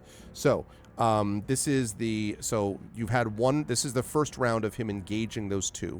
So you can have him attack each of those raiders. The next round, he can do that again, and then remember, after that, he has to make a death saving throw every round, regardless of whether they hit them, because of the danger of him being overwhelmed. So for right now, you can just have him attack basically the 2 people that he's engaged against. Actually, I'm sorry, just the one, not 2, just the one. So he can attack one of those guys right now, and if you want, presumably you can have him attacking one of the injured dudes, I would assume. Yes. That you wanted to do. I want him to do that. So that's just a straight D20. That's not advantage or anything else because you don't have any inspirations left for the followers. 13. 13 is just enough. So I would like you to roll here 1d6. What damage? Yes. 5. 5 Not damage. bad at all. So he actually, the one that he just managed to dodge before, he hits and the guy falls down, clutching at his throat. No, not he. No. The raider. That's what I said. The raider, the bad guy. I know that's what you said. Oh, I was making a jest. Oh, okay. For a minute, I was like, wait. Joke. I was like, no, it's okay. Soon. Okay. So he has taken one of them down, and that's going to be important for reasons which will become clear in this next turn. So, right. I would. Okay, good. So, second round. So the circumstances now are 2 of the ones, the one that you hit with the mast, the one that you hit with yourself, and one that you hit with the mast are both injured. One of the other injured ones is now dead, thanks to Guy, and there's one healthy one on Guy, plus your crew is still fighting the raiders, but you've now somewhat more evened the odds. So as the second round begins, now that you're down there, I assume you're still going to be on the dude that you hit to begin with the mast. Yes. Okay. So you can roll your attack then against that guy using your own abilities, etc. I don't have any attack abilities, I think. Well, I guess I meant your bonuses like what you Yeah, just did the before. Hordebreaker thing, that's like for if I kill a guy. Oh, and actually, that's a Then good they have point. to make a charisma check. When Saving you kill throw. an opponent in combat. Okay, okay. Yeah. Good to know. Right? Lovely. Increase your when you kill an opponent in combat, you can use a bonus action to force each ally of that opponent to make a charisma saving throw, or gain the following feature. Coward. This creature gains the defeated condition when an ally is slain. So basically, wait. Yeah. Oh, if they fail the right. So in other saving words, throw, then if I then slay another guy, then they are defeated. Okay. exactly. So like I get basically it. every person you slay will then defeat another one. So like you're getting 2 for 1 going forward. Like 2 guys go down for every one. Hey, Helness. Yes. So yes, Hordebreaker. That will be useful, but first you have to kill a guy to do that. Yes. Okay. Let's go kill a guy. Murder, death, kill. You're a Murder, death, kill. Hordebreaker. Murder, death, kill. Murder, death, kill. 19 will definitely hit. You'd think so. A 7. Okay, and you do, in fact, kill the injured one. So I have to make charisma saving throws, which I assume, does it show the DC? Yes, the DC is determined by, it's 8 plus my proficiency bonus plus my charisma modifier, which would make it, where does it say my proficiency bonus? Proficiency bonus, your level, you should be 1 right now. 2. Or 2, I'm sorry. I beg your Yes, because 2, hero class. Yeah, that's right. 2 yeah. plus 4, that's 6, plus 8 is... I can math. That's 14. 14 is the DC. 14 sounds right. All right, let's see. All right, these guys, they're super charismatic, right? I'm actually going to, you know what? I have inspiration. I'm going to use them on one of them. I'm not going to use all of them. Boo! I'm going to use one of my inspirations. Aha! This one guy is like, Puh, I laugh in the face of your... okay, I'm going to mark down that I used one of those. I have 1 left. Okay, so he is not, but this other dude nearby, let's see. I'm just going to do his roll normally. Oh, I don't think that's enough. Nope, it sure isn't. So the other one kind of like cowers like, oh! And sort of like starts babbling to one of his companion, who kind of clocks him in the back of the head, sort of like, get back in there type of thing. But you can see that one of these has definitely been affected, so that if you were to defeat the injured one, you think another one might go down. We'll see when that happens. Nice. But okay, so now the bad guys go. I miss having 2 attacks. Stupid first level characters. Yep. Okay. Oh no, Helness. Sorry to hear that. The Petri dish known as New York City. Oh, I'm sorry. Okay. So, right. So one of them is going to attack you. One of them is going to attack you. Let's have the one that attacks you first. Ooh, that is not a good roll. That's a 7, which I don't think is going to get the job done. That's not enough to hit you, 7 right? to hit? Yes. No. Okay, I didn't think so. No. All right. Now the one that is on nimbly avoid. Okay. Dodge. Nimbly avoid. And now I need a death saving throw for you from Guy for the second one. Stop trying to kill my guy. Your Guy. My Guy. Sorry. Haha. An 18. Nice. These doing seriously some good saving throws here. Okay. Now, let me see what happens on this side. Ooh, that may be...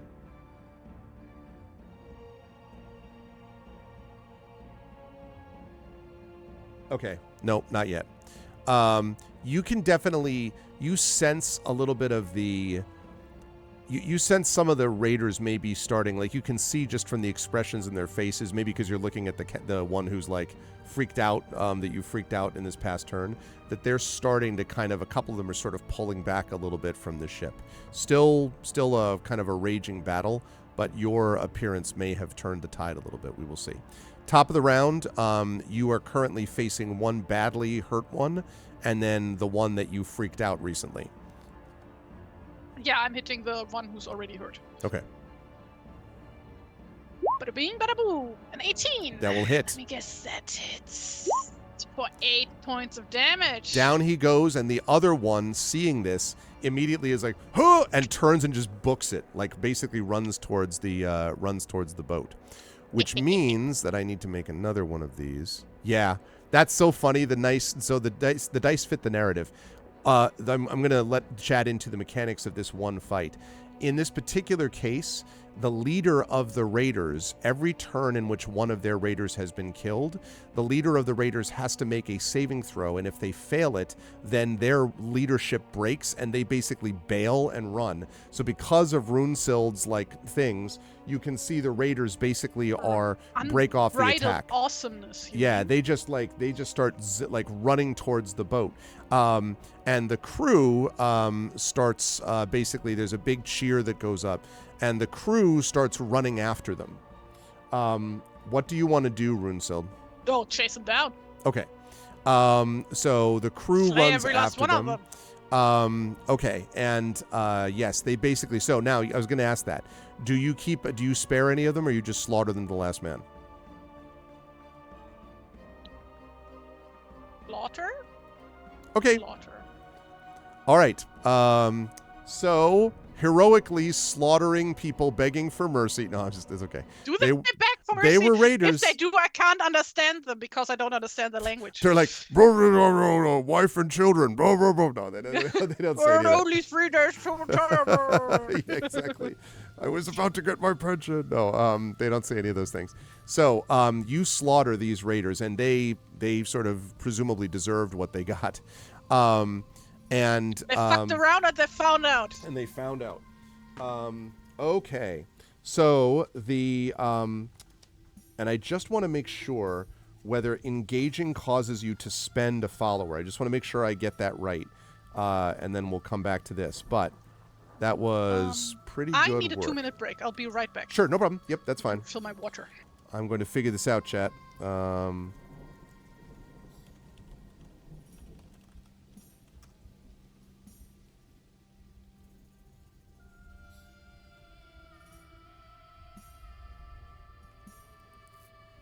Okay, so let's see.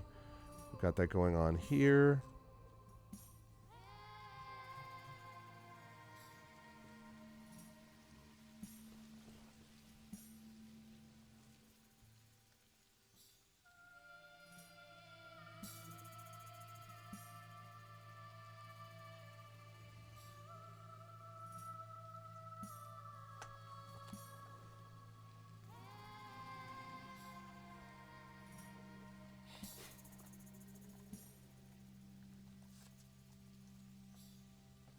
Okay.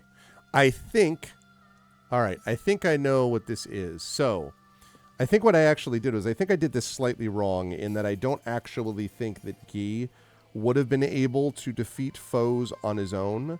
But the engaging of them was something which absolutely would allow basically Runesild to do what she ultimately did.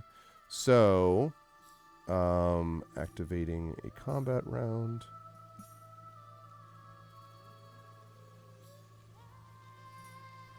So what is it? The follower may become spent.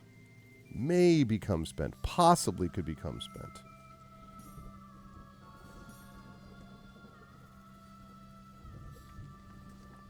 Okay. So...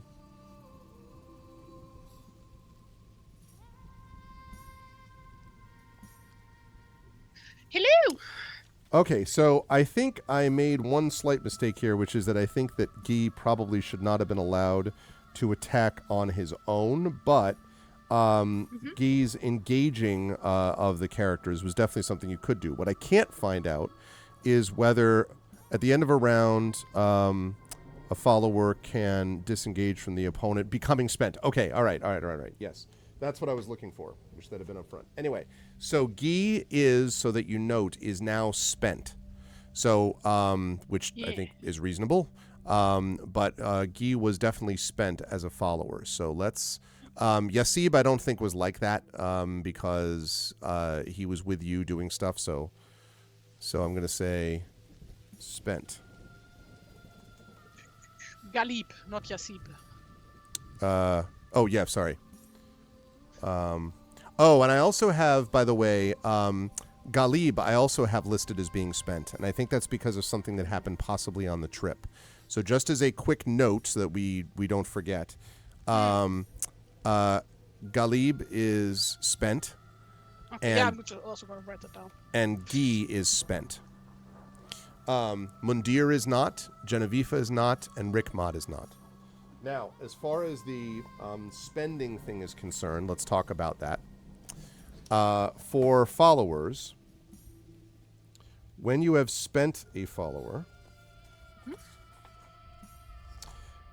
that cannot be activated again until the hero takes a long rest.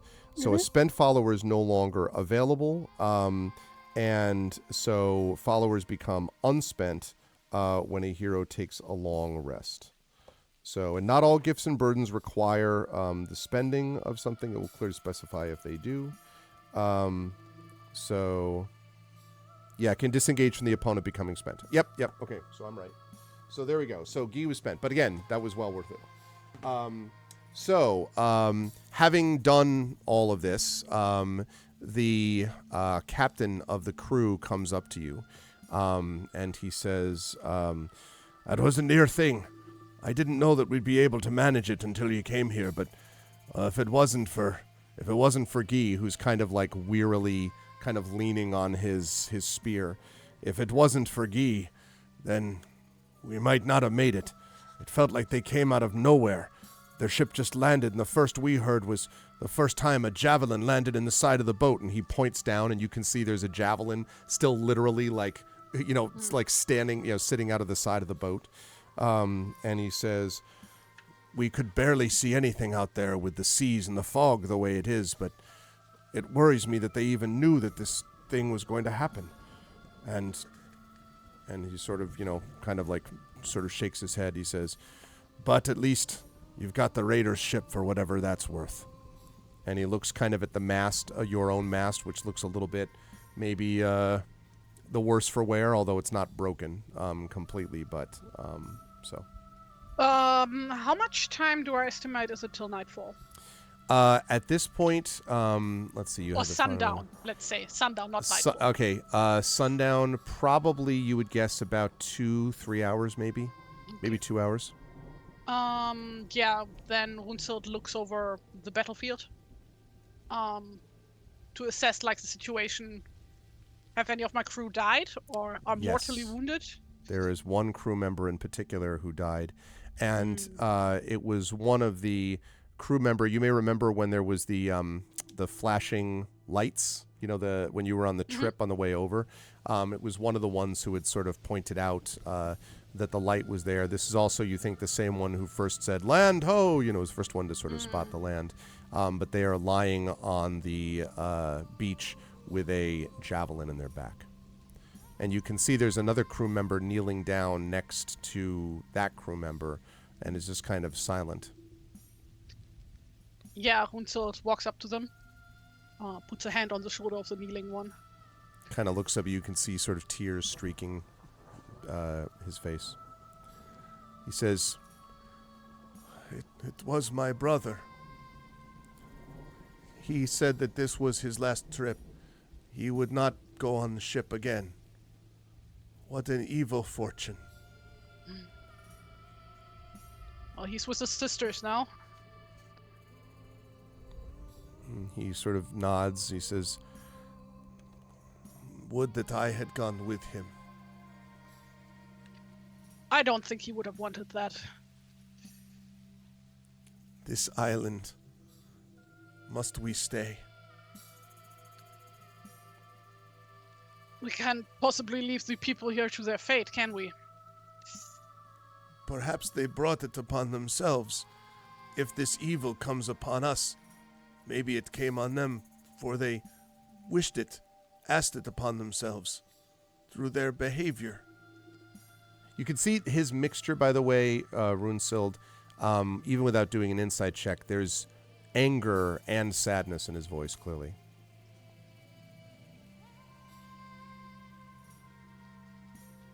Not necessarily anger at you, incidentally. You think he's just angry in general.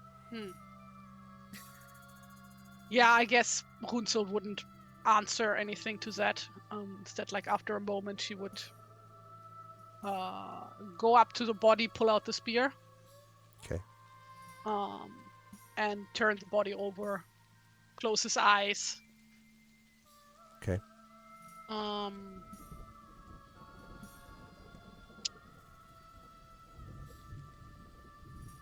We shall have a pyre for him. And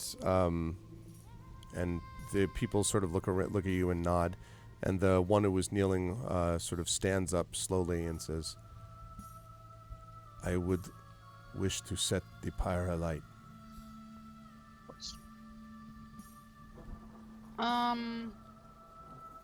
Right. Was anybody else hurt? You don't think so. There are a couple of people over. I mean, they're all a little like tired and freaked out, but no, you think everyone's okay. The captain did take a little bit of a very minor wound to the shoulder, but it looks like it was clean. Otherwise, there are a couple of people who were over at the other ship, and as you are sort of like tending to those matters, Galib comes up to you and says, "The crew wishes to look through the ship of the raiders and see if there is treasure there." I was thinking the same thing. Let's go. Okay. And also, when we walk up to the ship, she would ask Yi, what were you doing down here anyway? Came to look for the ship. Check on crew. Ah, very good. It's a good thing. Yes. Lost my horn, though. Oh, we'll get you a new one. And he grunts. Maybe they have one on the ship, actually. In fact, the raiders have horns. Ooh. And all of them will have those pick horns. out the nicest looking one and give it to Guy. Okay. And in the meantime, you do that. And in the meantime, the crew, there's a shout that comes from the crew as they're over at the other ship. And you see them pulling out this stout wooden chest. And they have grins on their faces. And they kind of bring that out and then thunk, sort of put it in the beach in the sand. And they kind of look up at you. Ooh, very nice. Yeah, she walks up to the chest. Is there like a padlock on there or something? There is not, actually. It is like latched, but it doesn't look like it's locked. Yeah, okay. I open it. So inside, as you open it up, yeah, exactly. And then the ship opens. No. You see there are 3 golden arm rings that you can see there. And they are, I think it might be saying worth 1 silver, but let me just double check to make sure. Golden arm rings that are worth 1 silver. Yeah, no, I think I'm that's why I said hold on, because I think I'm wrong. That doesn't check out. Let's see. How much is a silver like compared to like a silver arm ring? Does it say anywhere? Well, right. So that's what I was going to say. There is a... Because like most of the money is like transported in silver arm rings, right? A lot of stuff would have been made to make it easier to do that, yes. Oh yeah, everything is measured in pounds, so it's actually pounds of silver. Like literally, I don't know, roughly half a kilo. That's right. Would so be it a would be British pound, which is different from an American pound, which I learned while researching stuff for my own game. Yes, indeed. My now quest to find the original Imperial owners of the measuring system is a fucking nightmare. Yep. I hate But it. it's never been replaced. They just don't ever replace it. Okay. So let me check on money. Okay. Right, because you're right, because pounds of silver means that Christ, where is it? Is it under treasure? Okay, 31 and 38. Right. So is measured in pounds of silver. So 3 pounds of silver. That's a lot. Well, like that's a lot. Well, right. That's what I wanted. Exactly. That's what I wanted. That's roughly 1.5 kilos of pure silver. Like that's a chunk. Big old chunk. Okay, so for example, a scale mail harness, or like a mail corselet, let's put it that way. So with all of these links riveted together, so basically chain mail corselet, which would give you, as an example, 13 AC plus your Dex mod. So it would improve AC presumably. That is worth that costs 4 pounds of silver. So with 3 pounds of silver, you could get like 3 weapon shirts, 3 helms. You could get a mail harness and a helm. You could get a cone boss shield, which is like a shield that also gives you offensive power. So the point is, it's like, it's a good amount of treasure, but it's not like, oh my God, you are rich for life. Like, it's not one of those deals. But so yes. Is there anything else in the chest? No, just the 3 arm rings. Right. Okay. Very nice. This will be divided later. And she stows away the rings. Keep searching the ship if there's anything else useful on there. Okay.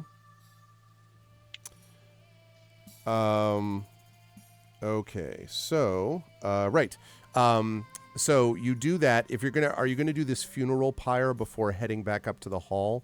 You guess that by the time you've sort of accounted for the missing and try to, deal with the wounded, as I said, there are not too many that are dealing with wounds right now. But by the time you get through all of that, it's probably going to be about an hour-ish or so before sundown. And the pyre takes a long time to burn down, I think. True. So we can't leave the body out by the ship because I have a feeling that the monster will come and eat it or something. So I guess the best course of action would be to wrap the body in a cloak. Okay. In a cloth. And for now, bring it back with us to the hall and store it in one of the side buildings for now, and then we can do the pyre tomorrow. Okay. All right, that sounds good. So you're going to bring them back up to the hall then. Yes. For the moment. And also looking over the ship, like how damaged is the mast? It looks like it will take a day or so to mend. It's not. It does have a crack. Excuse me, a crack in it, but it's not like all the way through. Okay. So you think it can be bound? Right. In that case, I have a feeling that a certain someone might try to escape the island. So, no, not Friska. What was his name? Elfnas. Right. Elfnas. Yes. So she wants to make sure that nobody can just snatch one of the ships to leave the island. So she would... What would be the rudder, probably? I don't know how big the rudders are. Good size. I mean, it's a decent size. Yeah, but we could take them back with us to... Right, I just don't know how long it would take to disconnect and Well, without they're just tied up it. with rope, right? Right, but if you're going to disconnect the rudder from the ship, I mean, that so as to not break it, that would take a little bit of a while because it's not like it's in dry dock, right? So the rudder, because think about the rudder extends down, right, below the body of the ship. Yeah. So you can do this certainly, especially because you have a whole crew. You might be able to get it. You might be able to get it done by the time night falls, but it's not going to be in 5 minutes. It'd be an hour to do probably. Yeah, I'm not an expert on ships, so I'm is there any part that we can just... Oh, we're just gonna have both of the masts detached and just lay them down because, if one person tries to put them back up, that's not gonna happen, right? It's true. So we just detach both masts, lay them down, and that's it. Okay. Are you leaving anyone to guard the ships at all, though, or are you just okay? So you take them all. But they are gonna be properly tied down, so that they can't be. Making sure that they are gonna tell the guys to drag the radius ship further on land so that it doesn't get carried away by the tides. Okay. Shit like that. Okay. So yeah. So you do that. They do in fact bring it up. About a half hour passes as they kind of tie it down and do all the stuff that they need to, and then you hear a, and it's coming from below the deck of your own ship. and your two of your crew come out and are bearing between them a struggling prisoner. And Galib says, "It appears we have found the rat below." And you can see that it is, in fact, Elfnoth, the provisioner who is hiding. And Elfnoth, when he sees you, is, "Oh, but this is not the right kind of treatment. There's no need to treat me like this. I was just hiding from the fighting. That's all." So, as Elfnas gets like presented in front of her, Yes. basically Russel's standing there and like slowly cleaning the blood off her sword, not even looking at the guy. And she looked like his eye. Okay, I was gonna say because his eyes are wide. He's like, "Oh, this, please, no, no, please, don't. There's no, there's no need for this. No, please, please." Elfnas, chill. It's fine. I'm just cleaning my sword from all the blood from earlier. You were very efficient. I was very impressed. Very impressed. So, Elfnas, and she like leans over to him. He kind of leans back. What were you doing on my ship? I was just testing to make sure that it was seaworthy. It's my job to make sure that ships are seaworthy when they come in and leave. I didn't want you to sink out there in the ocean whenever you left, whenever that was going to be. That's all. Hey, and what were you really doing there? But I've already. And one of the crew's like, "Shut up! Why don't you explain what you had with you?" And he pulls what out. did he have with him? And he pulls out this small little sack, and in the sack you can see there are little trinkets and items and things like that that are available in the sack, and you can see some of them look like they're fairly old, and certainly do not look like things you would expect him to have, provisioner to have in the sack. Yeah, I'm just gonna neatly tuck away that pouch for now. Okay. So it's getting late. We should probably get back to the hall for dinner. Don't you think so, Elfnas? Yeah. Don't kill me. There's no need for violence. More violence. I don't plan on killing you. And like she puts like the emphasis on a weird spot in the sentence, like on plan. Right. I don't plan on killing you. Yeah, exactly. Or maybe just lets the don't drop. I don't plan on killing you. Like, what did you say, don't? Okay. So anyway, he's like very, very freaked out. No. And one of the crew is like, he smells like he soiled himself. And the guy's like, very delicious. Yeah, and like maybe make sure that like he seems to have some very nervous hands. Make sure they're like all tied up in place, just to make sure that you know how this works. And they, with pleasure, and they bind his hands, and he's like, "Oh," like is kind of moaning out of the anguish of having his hands bound. Yeah. So yes, and, like, now it's about a half hour before sundown. some other guys are supposed to carry the body of the fallen crewmate. Okay. As we hopefully swiftly make it back to the hall. I would say that you make it to the hall. Swiftly is a relative term, but you get there certainly before the light has disappeared.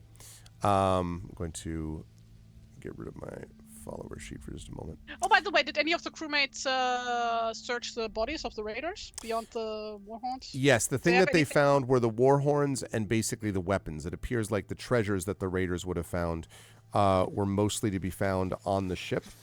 Okay. Then the javelins and spears are okay, you know. Basically then she would like instruct them to bring back with them any weapons that can happen to be able to carry back now. Okay. And we are just leaving the bodies there for now. Okay. The girls can have them.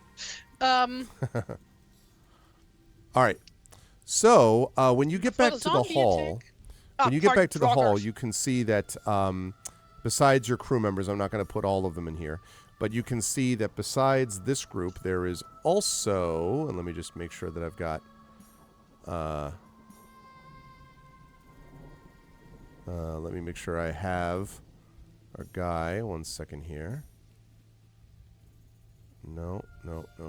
Where's the guy? Nope. Nope. Nope. Nope. There we go. This guy. That's who I was looking for. I had moved him because he had left. There. Oh, there he is. As I said that, I saw him. Never mind. You're here. Okay. So Was off to the side. you bring the provisioner in as well, and the people in the hall kind of stand and look, and Frithgar sort of is kind of staring suspiciously, as is the housekeeper, who's staring at Elfnoth, and he kind of,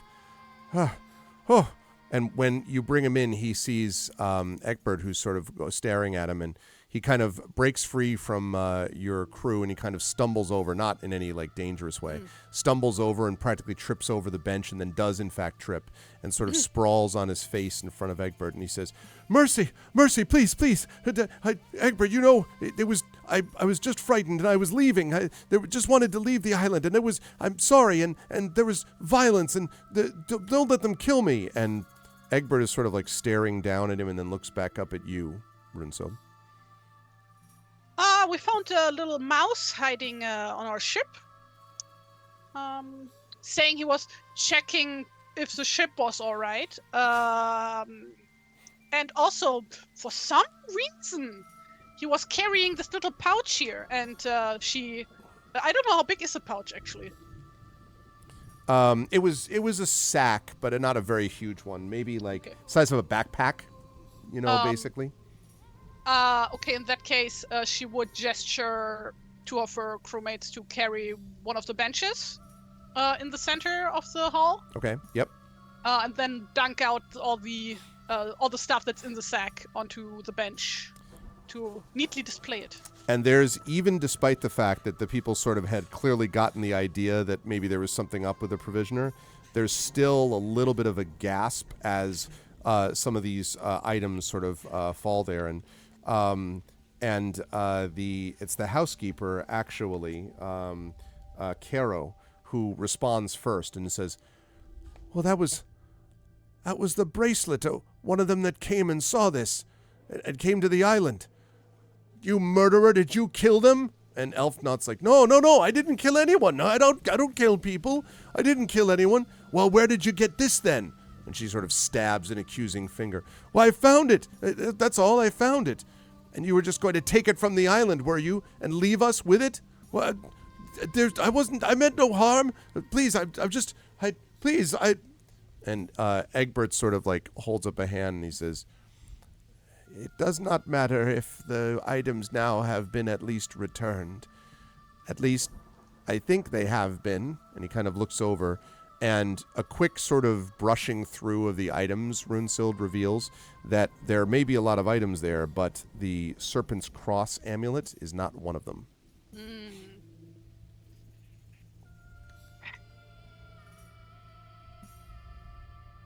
Say, Elfnas, did you happen to have also like another little trinket on you? Well, no. I mean, they're all exactly what you see there. And she waves two of her guys over to like, not strip search him, but like just pat him down, like see if he has like anything hiding on him. And they do so, and then they say, "No, there's nothing here, Runesild." You say, "Yes, as I told you, I don't have anything else on my person." Yeah, then where did you hide it? Well, there's nothing to hide. And at this point, Frithgar walks over. And he sort of towers over him, and he says, "Stop lying." And there's no, and you see Frithgar like glooming over him, and he sort of is looking frantically, and you can see where they're placed right here. Let me place the provisioner. So you've got Runesild on one side, right? And then you've got Frithgar on the other. So it's basically just like this, where he's like looking from you, Runesild, up to Frithgar, back to you. And he's like, and he sort of pauses and then says, "Well," and he kind of lowers his head and he says, I just wanted a new start, that's all. Just a new start." Good for you. Now where's the amulet? where my boat was tied up. I was going to use it to escape until I went down there earlier today. Mhm. And the boat was destroyed. Something wrecked it. And the housekeeper says, I wonder why.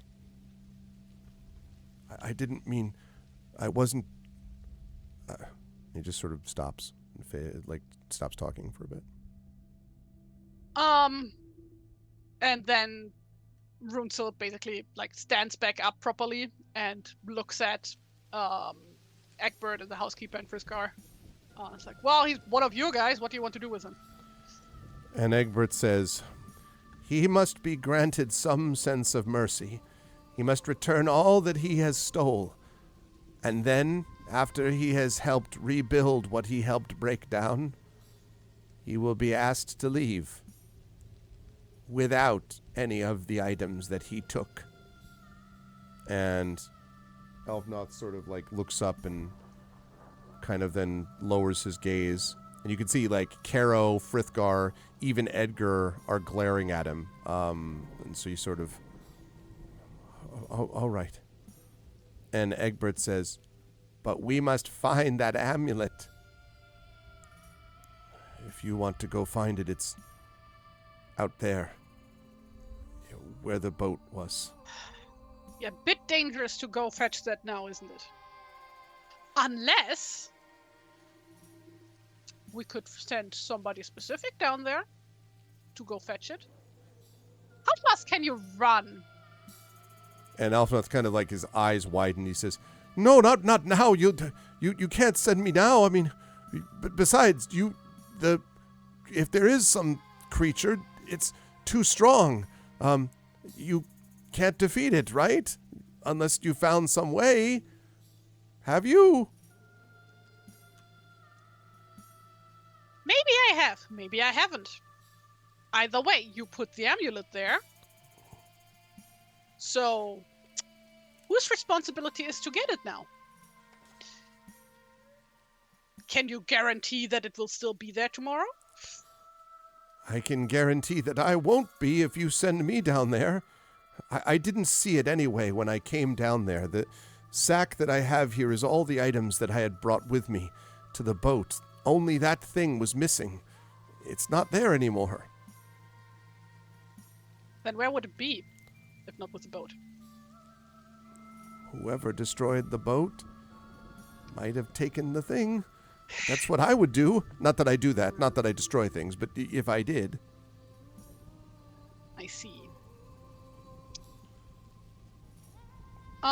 If that's all right with everybody else here, I think our good friend Elfnas, and she slaps him way too hard on the back.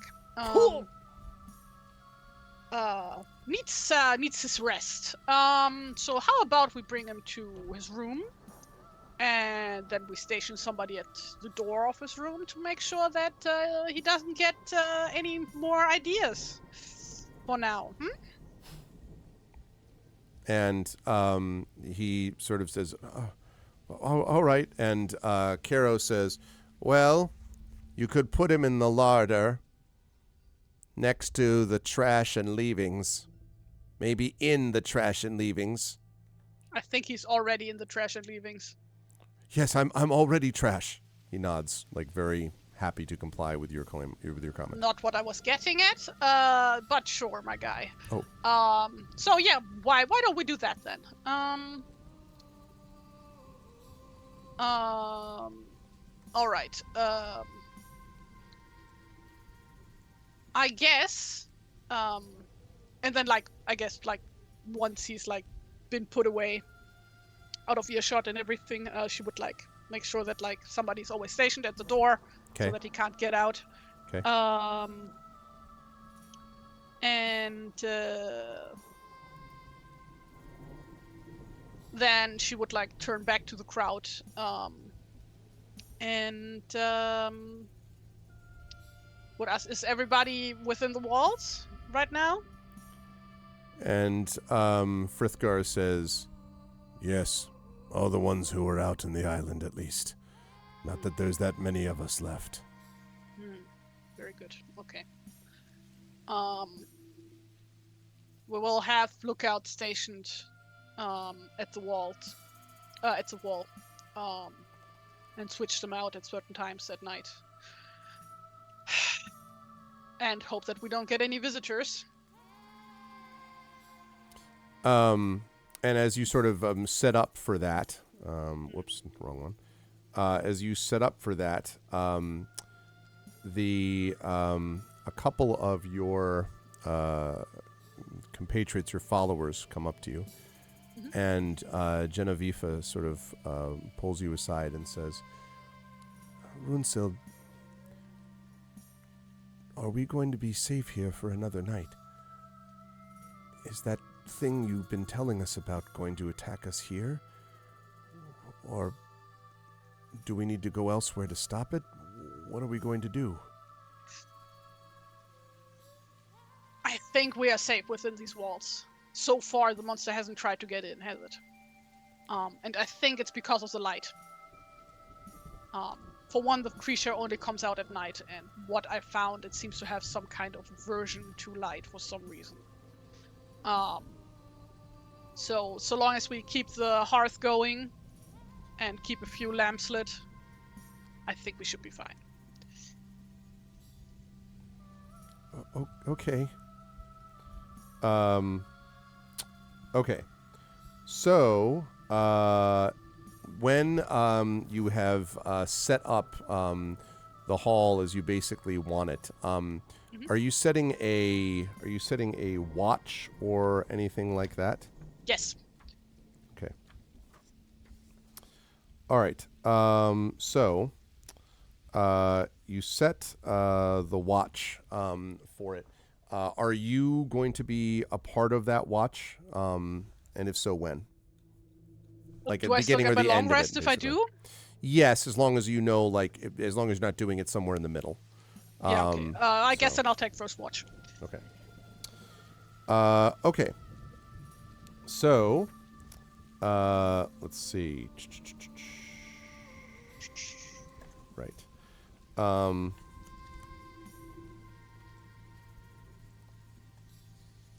We're going for another, 40 minutes, right?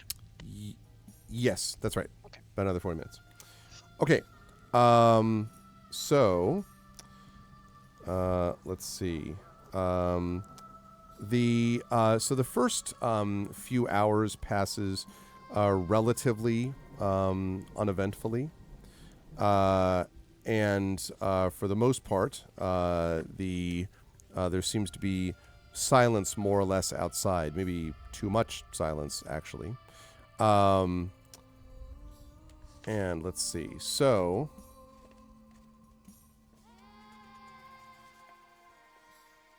okay.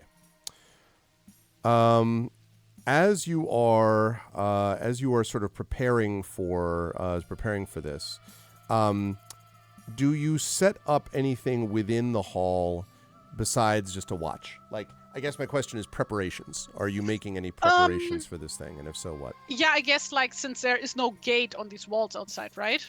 Not at the... Well... Is there? No, there's no gate. Yeah, no. Okay, I guess then we would, prop up some benches and whatever there.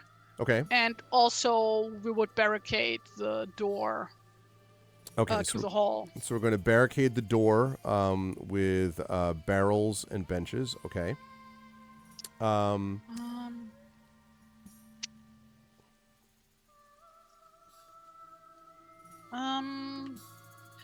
I did get to see, a glimpse of the beast, right? Like a silhouette or something, right? You thought you might have seen a silhouette, but it was not clear what you were looking at. Did I get, an idea of how large this thing might be? Not really. Really? Okay.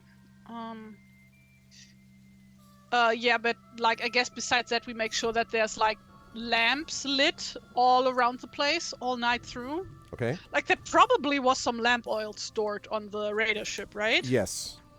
On the raider ship. Yes, a little bit. Yes. Yeah, we would have brought that back with us. Okay. And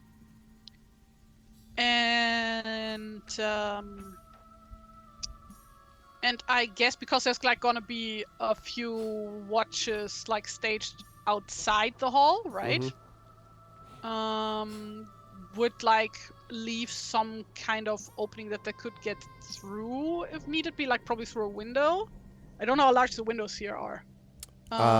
Very small. I mean, there's really only one window that's visible in the hall that you can tell. So yeah. Yeah, I guess in that case, like the barricade, it's just like basically a bench that's blocking the door. So Okay. So it can be moved if need be. Okay. For the watch switching, so it should be fine. I'm sure.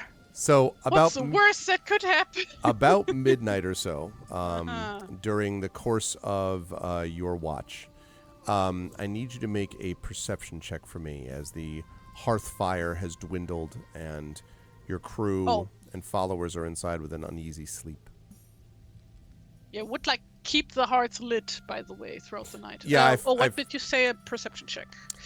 Yeah, no, that's right. You wanted to keep light, but it's down a little bit, I guess. 6. Mm-hmm. Okay. That's not great. As you're watching, sitting by the hearth, feeling it warm you, there is a moment where you kind of have this sort of. It might be best described as kind of this sort of someone's watching me feeling. You know, you have this sort of sense that something's watching you, although you don't know what exactly it is. Always and then like somebody's watching me, and I got no privacy. And then you hear this as this massive blow hits the front door. And the door shakes, and immediately, like, half your crew, what? Like, gets up, and slams through. And then you hear again, and the benches, like, shake and rattle, and dust kind of comes down from the roof, and the you can see the door sort of, like, kind of leans in. And so that happens twice, and then happens one more time. And at this point, everyone is up and like, what's going on? All of your followers. I think we have a visitor. Everybody to arms. So they all sort of draw weapons and stuff like that. And then silence. Nothing sort of rams against the door again. And a minute or two pass. Yeah, we wait. Okay. As you are sitting there, Genevieve, you can hear her sort of breathing heavily and sort of you sense her nervousness. And then, Runsild, and coming through the thatched roof is a grisly white arm, and a claw rakes across Genevieve's back. Ah! She says, and she kind of falls forward. I need you to make, please, a... Essay? Oh, we'll talk about this. Not a check yet. But literally just smash through. And this arm is huge and brutish, livid in the hearth light, just very, white in the hearth light. And the claw looks blood stains at the end of the nails of this claw. And the claw is enormous, like as big as your head, basically. And reaches down and then pulls back up. And now, like, the crew is freaking out. Like, people inside are freaking out. Egbert is sort of mumbling to himself and pushed back against the basin. Edgar is holding his mother. Yeah, I guess Runsild will be like, finally, this is what we've been waiting for! And draws her sword and lunges toward the arm. Okay. You lunge towards the arm pulls up again, and then... Can I grab it first? Or slash at it first? Well, which one? Slash. Go ahead and make an attack roll. Disadvantage, though. Right on. 10 doesn't hit, does it? Nope. It comes up like sort of surprisingly fast, and Rick Mod sort of says, "Well, the prophecy finally is revealed in all ways." And then smash, and the hand comes down again, and this time you hear a yelp and a cry, and you see that it has grabbed Edgar and is trying to pull Edgar up by the shoulder. And Edgar's like, "Oh, no, no!" And his mother is trying to, like, hold him down. Frithgar comes over and starts, like, beating with his great fist against the arm, but the arm is like iron. Yeah, I try to slash against the arm as well. Okay. I think I need to change the music here just a little bit, too. Let me get some music going. I want to grab one of the pieces of wood from the hearth. No, wrong one. This one. And try to hit the arm with that one, like to burn it. With the burning? Okay. All right. Let me have you make an attack roll. This is going to be, but this is actually just going to be your strength bonus, no proficiency or anything, because you're basically using an improvised weapon here. So just whatever. So just D20 plus strength. Yeah, basically a strength check. 11. Nope. You try, you kind of smash against it. You actually hit it, but it doesn't seem to do anything. And finally, Frithgar, with a roar, like tries to like grab and twist. And then the arm sort of releases Edgar and like basically backhands Frithgar, who goes stumbling backwards with these claw marks across his chest, and then sort of stumbles and falls. You can, now the crew is like sort of rushing around and sort of like frantically, yelling at each other. There is sort of chaos inside this mix. And Genevieve next to you sort of whimpers, and you can see that Genevieve is in a very bad way emotionally, Runesild. If you want to, she says, we can't escape. The island is cursed. We're cursed along with it. If you want to rally her, you're going to need to make a charisma check. If you want a persuasion check, if you want to rally her. I want to use my command presence feat, I think. Tell me about what that does. Blip, blip. Oh wait, that was the wrong button. This button. You are used to the burdens of leadership and know how to motivate people to exceptional prowess. As an action, you can revive, spend follower, or restore hit dice equal to your proficiency bonus to a character. They cannot recover more than their maximum hit dice. Must take a long rest before using this. So basically, I'm restoring her hit points to... You'll be able to do that, although this will come into play mechanically if you fail at the persuasion check. This is to see if you can rally her. If you can't rally her, then she's going to be spent, and in that case, you could totally do what you were just saying. In fact, you could also... You could technically do... Well, yeah. Let's worry about this first, then we'll talk about restoring her, because there's also Guy who's spent, and we don't have enough for a long rest yet. The monster attacked literally in the middle of it. Well, I do command presence, so... Yes. Okay, so what was that, a charisma So persuasion. check It's a persuasion check here. Persuasion. Yeah, you're trying to make a persuasion check on her. Wow. 20. A natural 20. Is that 25 or 26 that we got there? 26. 26. Wow. So what does that look like? Is Genevieve is like, we're cursed. Basically, she sees how Runesild is like completely unwavering in this, and like sees her excitement and confidence in the situation, and it's like, yeah, I guess so long as she's here, everything's gonna be all right. Everything will be okay. All right. Yeah. And she kind of like looks at you and she says, "You always say things will be all right, though." And have I been wrong so far? Yes. But she seems to be not. We are still alive, dumbass. she's very much like, you can tell that she's sort of like, there's no there's not the same kind of rage. There's not anger in it. It's just sort of like, she's. I will follow you to the hells and back. Yeah. All the way. Oh, exactly. That kind of That's exactly right. And as you sort of like, and she kind of smiles at you in spite of herself. And then the arm, which was withdrawn, the entire roof, two fists, breaks through the roof. And then this thing comes. And I do have a picture, Chad, in case you were curious, in the flaming light above. All right, let me reveal it on stream here. Too big. I'm going to resize it. There we go. This is what you see. Boy? It is. There are no artifacts in this picture. No. Yeah, that's right.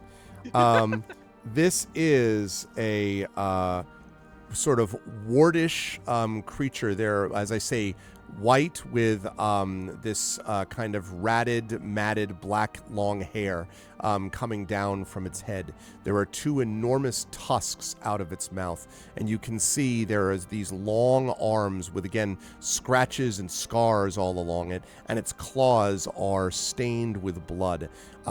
It is an enormous beast. And as it hits the ground of the hall, it roars angrily. It does not seem, Runesild, from what you can tell, to be much affected by light here. It just seems to be ready to go, and the crew sort of like staggers back, and the monster looks around. Kerno, the housekeeper, sort of screams and tries to pull her son back. Edgar looks a little bit like woozy, like he's not, he's like in shock or something. And they all sort of stagger back kind of to the walls. So I would like some initiative from you, please, Runesild. Yes.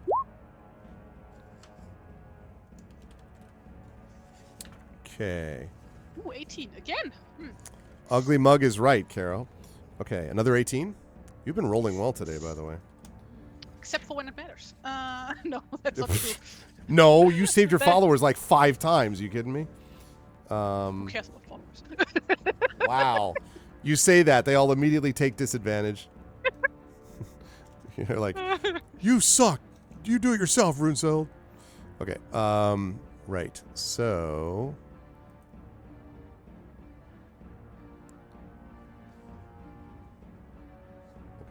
Right. Also, you nice can... if we had the amulet now. Yeah, one other thing you notice, by the way, is that there are... You might notice that it's kind of hard to tell from the silhouette, but all those things you see out of its back look like weapons, like knives and daggers and so on. And you can tell as you look a little closer that his flesh, the flesh of this creature, looks almost like whale blubber. You'd be familiar with that from, having traveled across the seas sometimes. And it's in the folds of his fat, basically, that these weapons are kept, having clearly stabbed into him with no apparent effect, at least, so it seems. So he has a bunch of them sort of just sitting around on his body. Okay, Runesild, you're going to be the first to act. Now, just as a quick note, you have all your followers available except Guy, who has been spent. Oh, no, I take that back. I'm sorry. The 2 that were spent before were Guy and Galib. Those are still spent because he attacked in the middle of it. So you have Genevieve for whatever that's worth. So no long rest. Say again? So no long rest. Nope. He attacked right in the middle of it. You have Mundir, theoretically, and Rickmod, theoretically. I'm not sure that any of them could do much good, but, Let me think. It is getting worse, Caro, yes. I want to look this creature over if it happens to have the amulet somewhere on it. Like, for example, if it's stuck on one of the weapons hanging from its back. Make a perception check for me quickly. Oh, God. Is that going to be my action? No, I'll give you this as a bonus action. Okay. This is right, yeah. That's a long tap. 16? You see a bunch of weapons on it in the way I've described. You don't see any amulet, no.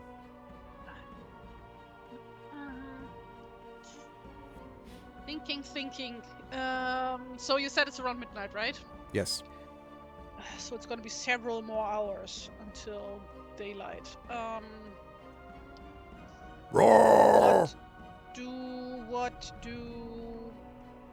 I shout to my followers to clear away the door. And they all sort of say, and they're like, what? They sort of look at you. You want us to clear the barricade? Well, the thing is now inside, right? Roar! Yes, it is. Yeah. So yeah, clear away the barricade. The call is coming from inside the house. Okay. Yeah. So, all right. So you will have them clear away the barricade, and then you're going to be up against this thing. I'm gonna try to get this thing's attention, to taunt it. Hey, Okay. you're an ugly big fella, huh? Roar! And then run outside, hoping that it will follow me. It's like me waving my arms around. I'm still holding the. It's going to take a turn for them to burning clear that sword, by the barricade, way. though. They're not going to be able to do it in 6 seconds. You're going to have to do this till okay, next yeah, turn. okay. In that case, I'm still gonna try to get the attention on me, Okay. And I think so I that it actually, doesn't kill anybody else. while I'm on the subject, I should probably, it would be nice if I brought the token of this thing up there. Oh, by the way, did I get a short rest out of this though? You did get yes, you did get a short rest. So I could use a hit die to heal myself, right? Yes, that is true. Then I'm gonna do that. That's a good call. I would suggest you do that. There we go. That's about to scale. Seems about right. What do you think, chat? 8 points of feelings, which makes me at full health. Outstanding. Oof. Okay, so you're at 12. Sound good, chat? Is that about right? Seems about right. Good scale, right? Uh-huh. We're all How set. did he get in the house then if he's bigger than the house? Yeah, you're right. I needed to scale him differently. All right, that's more like... No, just kidding. Okay, so he is about there. Right. Did he at any point so far touch any of the fire in the house? Like, did he break into one of the lamps, or did he step into the fire pit or anything? No, but you hit him on the arm with a flaming brand, and it did nothing. Oh, okay. Okay. So you were going to occupy his attention. Let me have you make. Oh, geez, what would this be? How are you just like waving your arms? Or are you like? Because what I'm thinking is maybe an intimidation check, which is going to sound odd, but or possibly. I mean, you're not trying to deceive it. You're just trying to gather its attention. Yes. So let me have you make a charisma check. You're basically trying to be like, hey, hey. Basic charisma check, yeah? Yeah. 18.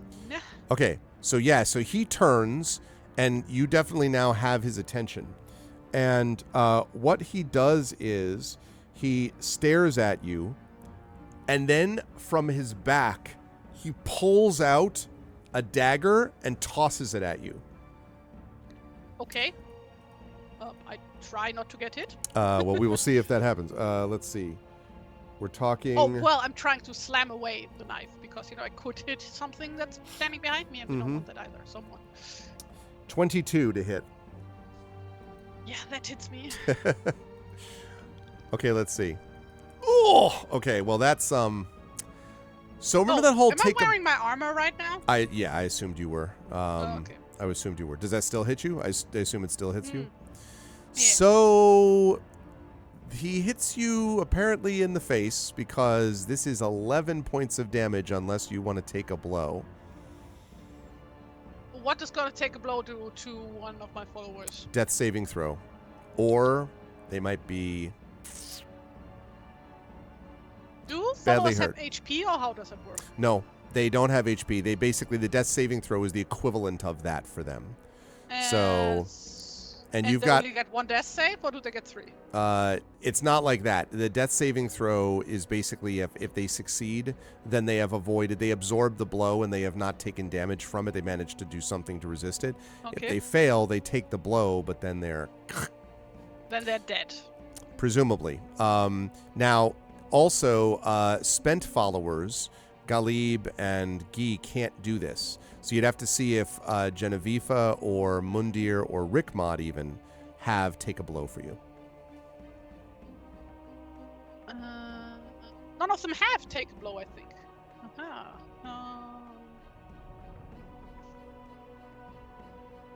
What does Rescue the Hero do?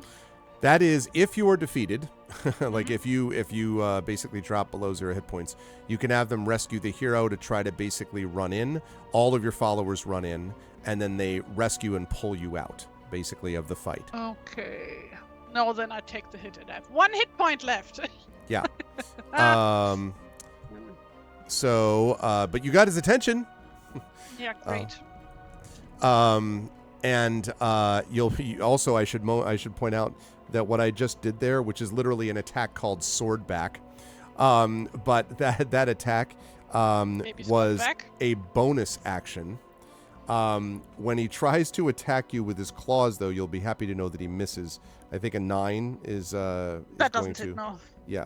So you kind of like dodge out of the way as the claws go flying in front of your face. Okay, at the top of the round, the barricades have been cleared away, so you can get out if you wish. And you're first to act, so. Yeah, I try to lure the big guy outside. Okay. All right, so you head out this way, and indeed, he does follow you into the darkness. Cool. Yeah. I'm just running. Okay. Where are you going? So the good thing is that I've now gotten like a lay of the land, so to speak, right? Yes, I would say that's fair. Which also brought me to some of the cliffs, right? Yes, last night, or yesterday, I should say, when Edgar was bringing you around, yes.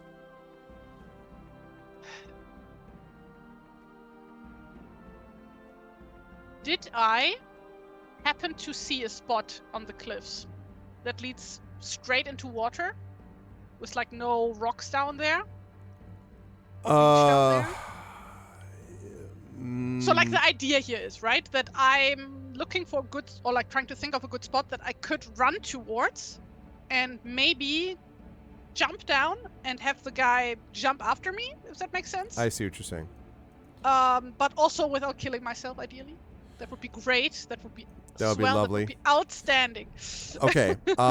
So interesting. That's very interesting. All right. Let me copy you for a second as you run out. Because like I can't hurt this guy with like conventional means, right? What I can do probably is like put him out of commission for a while, or maybe drown him. Okay. So let's bring you outside here. Let me zoom in for a second. All right. That's fine. I'll get rid of this one. Remove these. Okay, there we go. All right. Okay.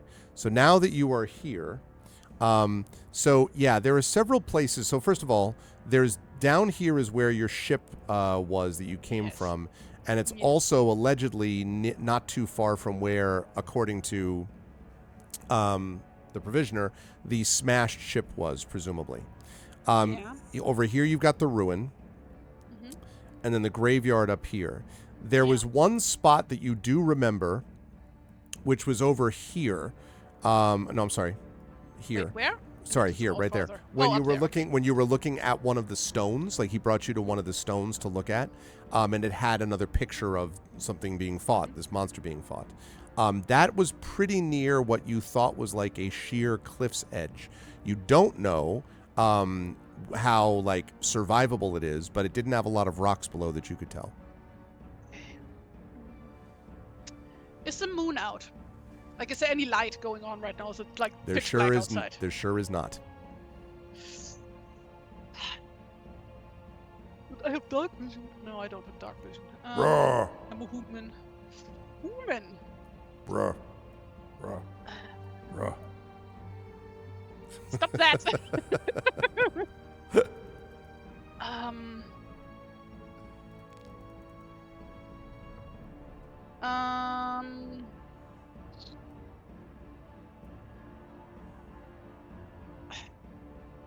For how long do I think can I like keep just running? Like with adrenaline and everything. Yep, that's an excellent question. That's going to be dependent on constitution checks that you make. And saving throws. In that case...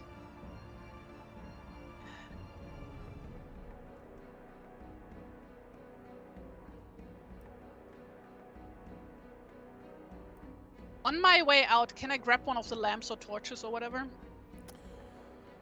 Because not having any light is gonna be a real fucking nightmare. I would say that you could probably grab like a burning brand. It's not the best light, but it is some light. So you could do that. Okay, good. So I have a little bit of light so that I can at least see where I'm stepping. That's right. And also, as your eyes get adjusted to the darkness, even though it is pretty black and pretty, not quite pitch black, but close, it's not like you've got a lot of rolling hills. There are rocks and stones, I guess. But you don't have walls to navigate and all that. Small favors. Very, very small. Okay. Small favors. In that case, I'm gonna do the thing where you sat up in the north, where I think I haven't seen any rocks spiky rocks that might impale me. Over like that. If I jump down, and I'm gonna book it up there, trying to keep this guy's attention. So let's say if you're double moving the whole time. Yes. Dashing. I would say... Very dashing. I'm going to have you make right around here. And you are able to stay in front of him, although as you look behind him, he lopes with horrifying speed after you, using his legs and his arms, like basically on all fours, like to like pull himself along even faster. So he is catching up to you slowly. Right about here, I need you to make your first Constitution saving throw, please. Mm-hmm. And if you don't get it, we're talking a level of exhaustion here. Yeah, that's not great. Constitution save. By the way, this would be a great time to inspire me if anybody has... That's true. If anyone has any inspirations sitting in chat, someone is running from a huge deadly monster. So if anyone in chat is like, hey, I got an inspiration I could use, or if not, don't forget, you can always, by supporting the channel at tier 2 sub, or by supporting the Patreon at $10, you get an inspiration to use to save someone from from possible potential harm here. Do we have anyone who's willing and able? For Runesild to survive literally her first battle in this campaign. Yeah, that'd be unfortunate. What happened to Beowulf? Well, it's over. What? Well, she didn't make it. What? No, now it's her twin sister. Run sold. Yeah, right. Runesild, run happens sold. To look exactly like her. Yes, exactly. Yeah, going once, going twice. Oh. Looks like not. People just want me to die, huh? Just want people to feel the pain. Apparently. Right. Oh my fucking god. Constitution save is a 3. So that was a critical miss. It's a natural 1, my dude. It is a natural 1. So that means Runesild has a level of exhaustion. Now that's not deadly yet, although it might be later. Okay. It does give me disadvantage on skill checks, doesn't it? That would, yeah. Yeah. So that's going to bring you now up to the edge. Considering that I'm going to go for a swim, it's not ideal. That's right. Now you come up here to the cliffs, and now you're able to look down at the water below. Now the water below you. Take a look. As I get the cliffs here of the place. Okay. Right. So it is.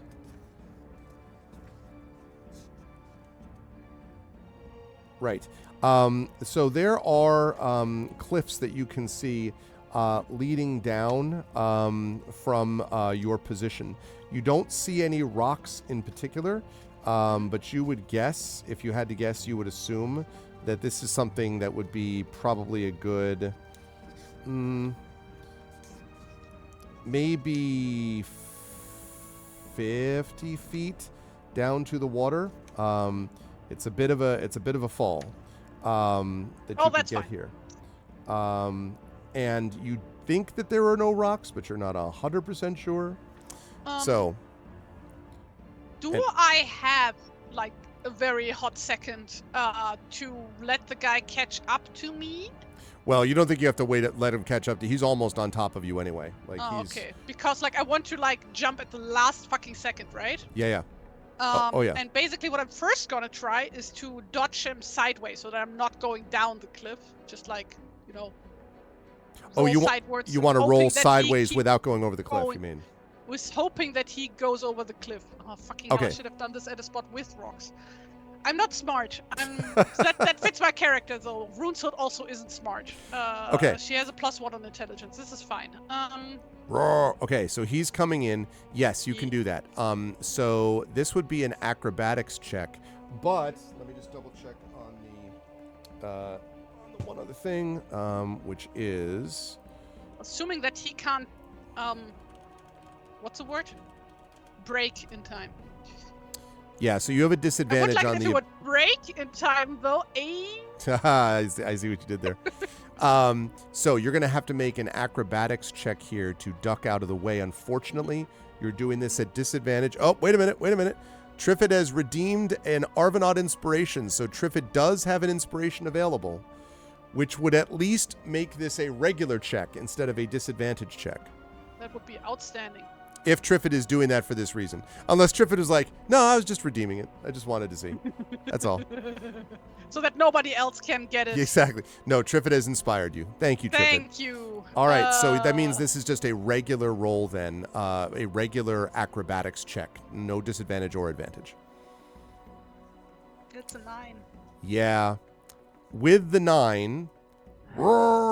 So this is what happens. He does in fact barrel past you, and you hear him saying, and you hear as he sort of like lands on the rocks, and then falls into the sea. Although you wonder if, as I describe what is about to happen to you, as you're sort of looking down, whether he's still staring up at you balefully. He doesn't look dead, but he does disappear below the surface of the water. You have your own problems, though, because as he does this, basically you get out of the way, but he clips you on the way by, which means that you basically roll and fall over and are now holding on to the edge of the edge of the cliff. However, I have some good news for you on this one, Tari, because you have disadvantage on ability checks, but not saving throws. And this is a dexterity saving throw. So actually, you have the chance, maybe, to hold on. Actually, let me think. You're holding on to this. Not dex. Saving throw. Strength saving throw. This is a strength saving throw for you. I got a bigger bonus dex. Oh, do you really? Don't you have a bonus, though, on strength saving throws? Yeah, or did I imagine got both, that? but like my dex saving throw +7. Oh, I see. So just +1. No, it's fine. I think it's because you're trying to hold on to the edge of the thing, to be honest with you, so I think it's strength. Yeah, that's fair.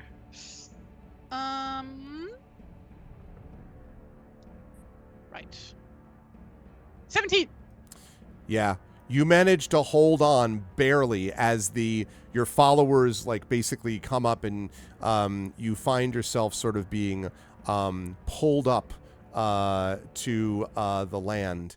And as you sort of are there, like barely holding on to consciousness, you can sort of hear and see some people talking around you. You think you maybe hear Frithgar and some others, and you're kind of like, sort of blinking. And then as consciousness leaves, you can see Rickmod's face, you think, kind of peering into yours and saying, well, will she have figured out how to defeat this creature? And you hear Frithgar's voice saying, as if from far away, it's cursed. Nothing can defeat it. And that's where we're going to bring our session to a close for the day. That, by the way, is not the GM saying that, to be clear. That's Frithgar saying that. So just, that is not the GM saying, you can't beat this thing. What exactly did he say? He said, nothing can defeat that thing. It's cursed, nothing can defeat it. It's cursed, nothing can defeat it. My God. Well, that was, listen, there were moments there where I'm like, woo, that is getting a little bit closer than we'd like. I think your idea was a good one. You clearly don't have what you need to defeat this thing yet. And it was just going to tear apart the whole, thing. Obviously, the fact that it can just throw weapons at you from its own back is not a good sign for dealing with this. To be fair, I also have a literally unlimited amount of spears at my disposal. That's a good point, but you don't pull it from your own folds of fat to throw at your enemies, right? I could do that if I wanted to. I mean, there's nothing against it in the rules. I think you'd be a different kind of character, to be honest with you. But yeah, so at least the information gathering portion of it, at least that part of it seems to have fallen. But now you've got to figure out how to defeat this thing. And it is. Well, I did make it fall. Nice if it would stay fallen. You did make it fall, and you also gathered some information about the fact that it was obviously not as affected as you might have hoped by light or by heat. Apparently, that's not the problem. So you'll have some thinking to do when you have your climactic encounter with this thing. Listen, it wouldn't be Beowulf if it was just like, whatever, I just defeated it, I just poke at it, and it dies, you know? You got rid of No, the but I could have raiders. ripped its arm off. You could have done that. I think the thing is that you're not Beowulf, though. Not No, yet, I'm way anyway. cooler. You're way cooler. Someday Yeah. you will be Beowulf. But this was good stuff, Tari. With the first of all, you had the raiders that you had to defeat. That idea with the mast was pretty epic, so you did that well. Yeah, that And the was followers pretty did. dope. I mean, if you think about it, like you've used so far, you're probably a good 3/4 of the way through the adventure, through this adventure so far, because obviously you've got now the mystery is revealed. You know what you're fighting against, and in that time, you've used your own inspiration. You've used one of your inspirations. I only have one of my inspirations left. You've also spent several of your followers. You have a level of exhaustion, so you've used your resources, you know what I mean? But you've also done so to get to this point within the adventure. And so in a way the pace is proceeding the way you would expect. And it was fun watching you figure out not only last time dealing with the whole thing with the gaps in the rock, but also figuring out now what you have to deal with when you're looking at something directly. And you even have a little bit of treasure that you got from the raiders if you can stay alive to actually, to actually preserve it. So a lot of things to consider the next time. How did you feel about today's session? Thrilling. This was very, very awesome. Like, I don't even know how to put it into words. This was great. I'm gonna be real. I was a bit worried before the session because, or at the beginning of the session, I guess, because I'm still not used to being like the only player. Oh, you've Basically. done a very good job with this, Tari. Thank you. Yeah, I think I did okay. Absolutely. There's nothing coming to get you at all. No. Could you not? Sorry, I couldn't. Could you? I'm gonna have nightmares. I love. He's just so funny that I just keep being like, rah, rah. Sorry, I apologize. Go on. I apologize for being 5. So I'm surprised how well this went. Well in terms of playing. Oh game, yeah, streaming and stuff. right. Not well as in defeating the monster. Yeah. Got a bit too cocky there in the end, I guess. That was very Runesild, though, by the way. Can I just say, like, your idea was a great idea, but it was very much like Runesild kind of getting out over her skis a little bit. Like, I got this, and you're like, this thing just like freaking throws a weapon at her, claw, and and almost hit her with the claw, which would have been, So yeah. That's this was awesome. Part of the arc. Like, very, very glad I got to do the thing with basically completely overwhelming these poor raiders. Like, they were probably thinking, oh, this is gonna be an easy job. Yeah. And then they're like, no, Runesild is here. Yep. No, Runesild showed up at the right time. And the thing is that it did that, and it also allowed you to find the provisioner who, all that. So would have been great if it would also have allowed me to find the stupid amulet. That's right. Well, blame the provisioner who decided that it was down by the ship or whatever. So, yeah. So, I guess, assuming that we see to live the night, to live the daylight, live to see the daylight. Mm-hmm. I can English. I can words. I guess the next step is going to be venturing into the caves under the tower to see if we can find the amulet hidden down there in the monster's hoard or something. What could go wrong? What could go wrong? Okay. What could go wrong, indeed. Where will the lovely folks see you next, Tari? Sometime next month, I think. Over here on TariTuesday. That's right. Tari Tuesday. I liked it better when it was Tolkien Tuesdays. Tolkien Tuesday, yeah. But Beowulf Tuesday doesn't work. There's not enough T's there. Doesn't. So for either the next session of this lovely game here, or for another session of our gamebook illustration streams. Yes. With Slaves of the Abyss, I think, is the next one that we're playing. So you did finish the last one. Yeah, we did. Yeah, we finished Battleblade. That was the nice, because we got the right emeralds remember, and we managed to like. Yeah, but like I had to dip out early because I was. Oh, About that's to right, keel you over did. Oh, from. I forgot it. Yes. So it turns out the I was low emeralds. on hit points. That's like right. me No, I personally. remember that now. I'm sorry. Yeah, it turns out that the emeralds were the only jewels that actually fired up the sword. So we did that. And were you here for this? Did you know that that jackass Lascar or whatever betrayed us? Like he was working with the lizard folk, and like he No, was the I don't one who think so. wanted the sword. So yeah, so we ended up killing him, and he Though turned to out be to be. fair, I was like completely like out of like my mind by the time I dipped By out the because time you got down there. I can't think what is happening. Yeah. So anyway, we did in Um, fact win, and the yes, book ends with us basically being like him taking his awesome badass army with this new weapon to like presumably go and liberate the people. So the next one very is called nice. Slaves of the Abyss. Is the Yeah, next one. so So that's happening next month. yeah. Um, Oh, you I'm tried looking to do a forward to clip. You playing. don't know if it worked. It may well have, Emily. I will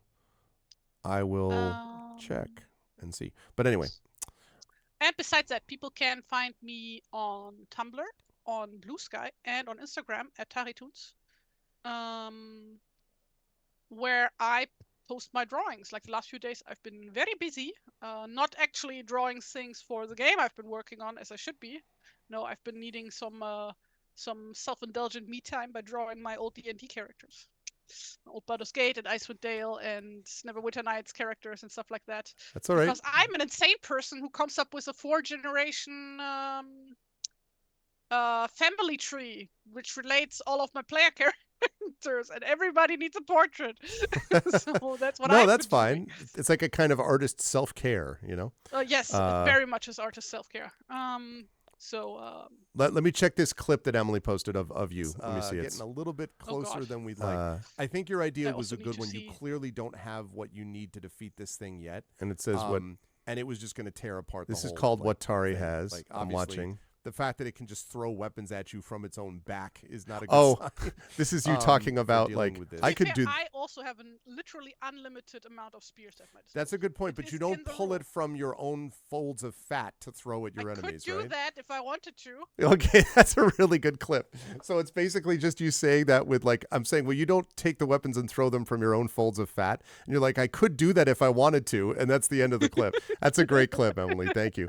We're going to be using more of these clips actually with the channel over time because we're going to start doing some posting stuff to like YouTube shorts and stuff like that. So more of this is going to be happening. That's great. Thank you, Emily. Great clip. So so we will have Tari back for that. So definitely you should check that out. And again, there is the other thing. Yes. And also like I mentioned, I'm making a tabletop RPG called Beasties in My Bag, where you go adventuring with little magical monster friends. So yeah, you can follow me there on Tumblr or on Blue Sky at Beasties in My Bag for updates and art and stuff for the game. So, and once that is like at a point where I feel like I can present that, that will be played here on the channel. Exciting! I am looking forward to it. And that'll be good. Oh yes, Echo. Echo will judge as a clip master. Absolutely, that's a good person to judge. That will be awesome. And yeah, seriously, good work today, Tari. This was very enjoyable. And I'm very excited to see how. I'm really curious to see when Runesild wakes up from her, from this forced nap. I'm very curious to see how Runesild's going to react. I wonder if it's going to be doubling down or if there's going to be any. I can't wait. I can't wait to see how Runesild is going to be. I'm glad that you said when and not if. So next time you can't be like, oh no, she gets killed in her sleep. Yeah, right. That's what I'm going to do. All right. So for session 7, just to know you're dead. So thanks for coming. Yeah. And no, I won't be doing that. But yes, that will be awesome. And that's true. That will be part 4 of the Hermit Sanctuary, although it will be day 7 of Beowulf because the next week is going to be Trent's version of Beowulf. So, thank you so much for everything. It's next week. Yep. Yeah. So thank you, Tari. This was great stuff. And I will see you in a few weeks for more Beowulf and more Fighting Fantasy Game Book illustration stuff. Chat, can we get some love for Tari and the amazing work today? Thanks, Tari, so much. And I will talk to you soon.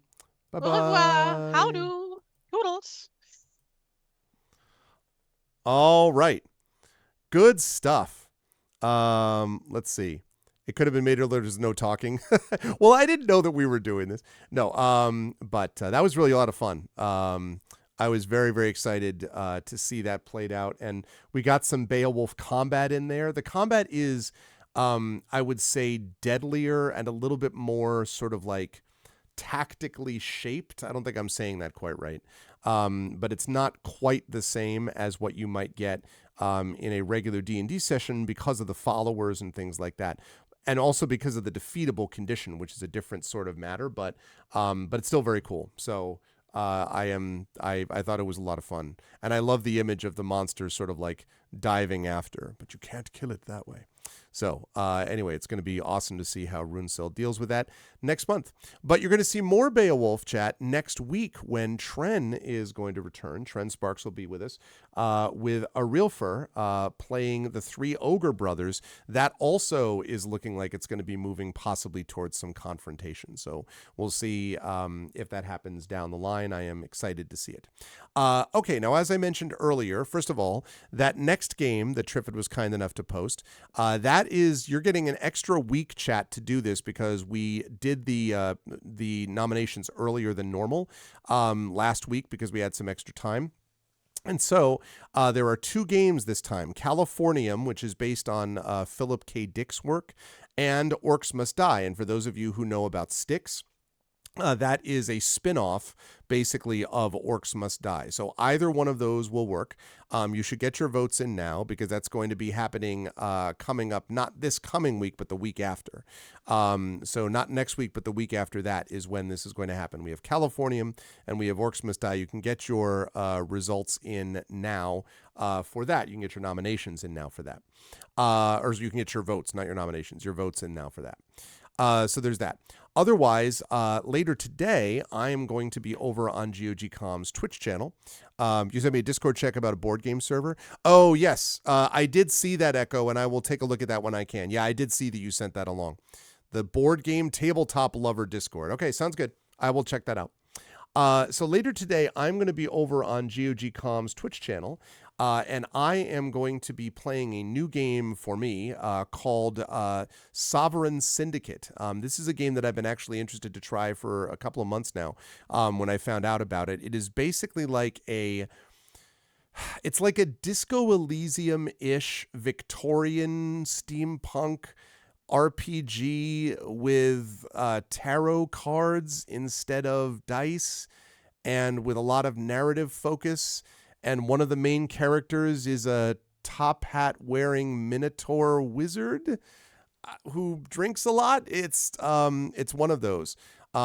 Sovereign Syndicate was one of the nominated games, but it didn't actually get into the list. But I've been wanting to try it anyway, so I decided to play it on GOG. So because I beat Dredge last week, so that's why we're doing Sovereign Syndicate because I was excited about that. So I'm looking forward to trying it. I have gotten the edition from GOG.com. I was given a code from them, which was nice of them as always. So I'll be playing that over there at 4 p.m. Eastern, and then I'll be back here at 9 p.m. Eastern for the continuation of the Banner Saga 3 with our vocalists. We'll have a full crew tonight. So Zach, Indy, KP, and Rem will be joining me for the Banner Saga 3 tonight at 9 p.m. Eastern. So 4 p.m. GOG.com, Pen and Pixels, Sovereign Syndicate, and then 9 p.m. tonight back here, our vocalists with the Banner Saga 3. So definitely should be a fun time.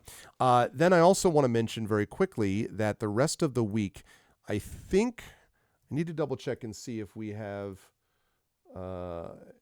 if we've got okay, we do not. Yeah. So then we'll be off Wednesday. Then Thursday I'll be back with day 2 of Final Fantasy VII Rebirth, and Saturday will also be Final Fantasy VII Rebirth. Very excited to have a couple of Final Fantasy VII Rebirths in a row. And then next week I'll be back here on this channel again at noon with Age of Heroes with Beowulf, but with the three Ogre brothers as Tren joins us next week for that session. But so if you, I'm man, that was so good that first session. I'm very excited for it. If you like what you saw and heard today, chat, I hope you will consider following us. I hope you will check out our YouTube, which is !ArvTube, Discord, !ArvCord. For those of you who are watching over on my YouTube channel, thank you, and welcome. And I'm really happy to see the subscription numbers on YouTube continue to go up. So that's great, and let's continue that. That would be lovely. Discord is !ArvCord, Twitter !ArvTweets, Blue Sky !ArvSky, website arvanellarun.com, financially !ArvShop is the merchandise area, !ArvTrayon is the Patreon. We're trying to build that back up.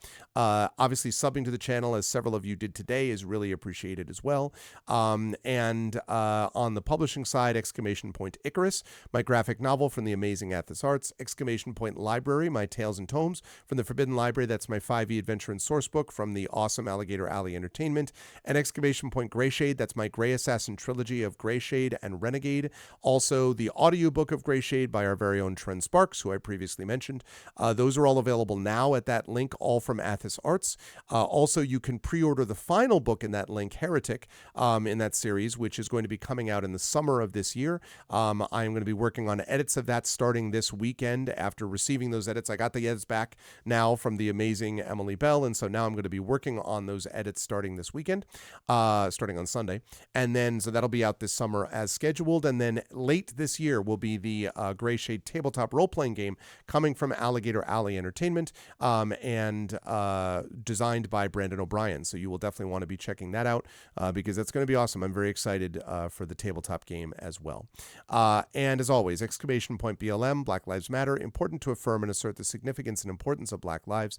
!Help Now, the World Health Organization page on suicide prevention. Important to reach out to others when you need help and reach out to others when they need help as well. And !Ukraine, UKRAINE, to help the people of Ukraine as they fight back against an illegal and illegitimate war with bravery and courage, and send the message we will do so for others in the future in a similar situation as well. That is going to do it for me for now. I will be back in 45 minutes on GOG.com's Twitch channel with Pen and Pixels playing Sovereign Syndicate. Please join me over there.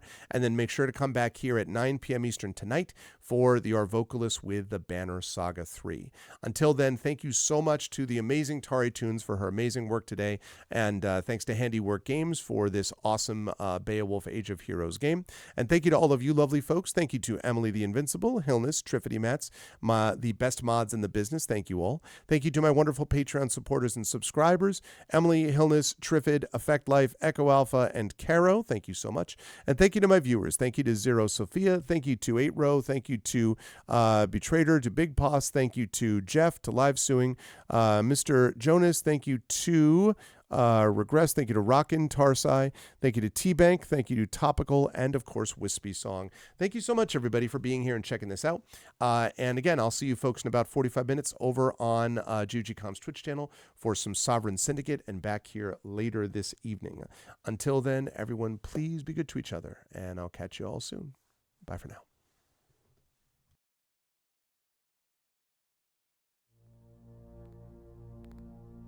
Then on the strand, with steeds and treasure and armor, their roomy and ring-dight ship was heavily laden. High its mast rose over Hrothgar's hoarded gems. A sword to the boat guard Beowulf gave, mounted with gold. On the mead bench, since he was better esteemed, that blade possessing heirloom old. Their ocean keel boarding, they drove through the deep, and Daneland left. A sea-cloth was set, a sail with ropes firm to the mast, the flood timbers moaned. Nor did wind over billows that wave swimmer blow across from her course. The craft sped on, foam-necked it floated forth o'er the waves, keel firm bound over briny currents, till they got them sight of the Geatish cliffs, home-known headlands. High the boat, stirred by winds, on the strand updrove. Helpful at haven the harbor guard stood, who long already for loved companions by the water had waited and watched afar.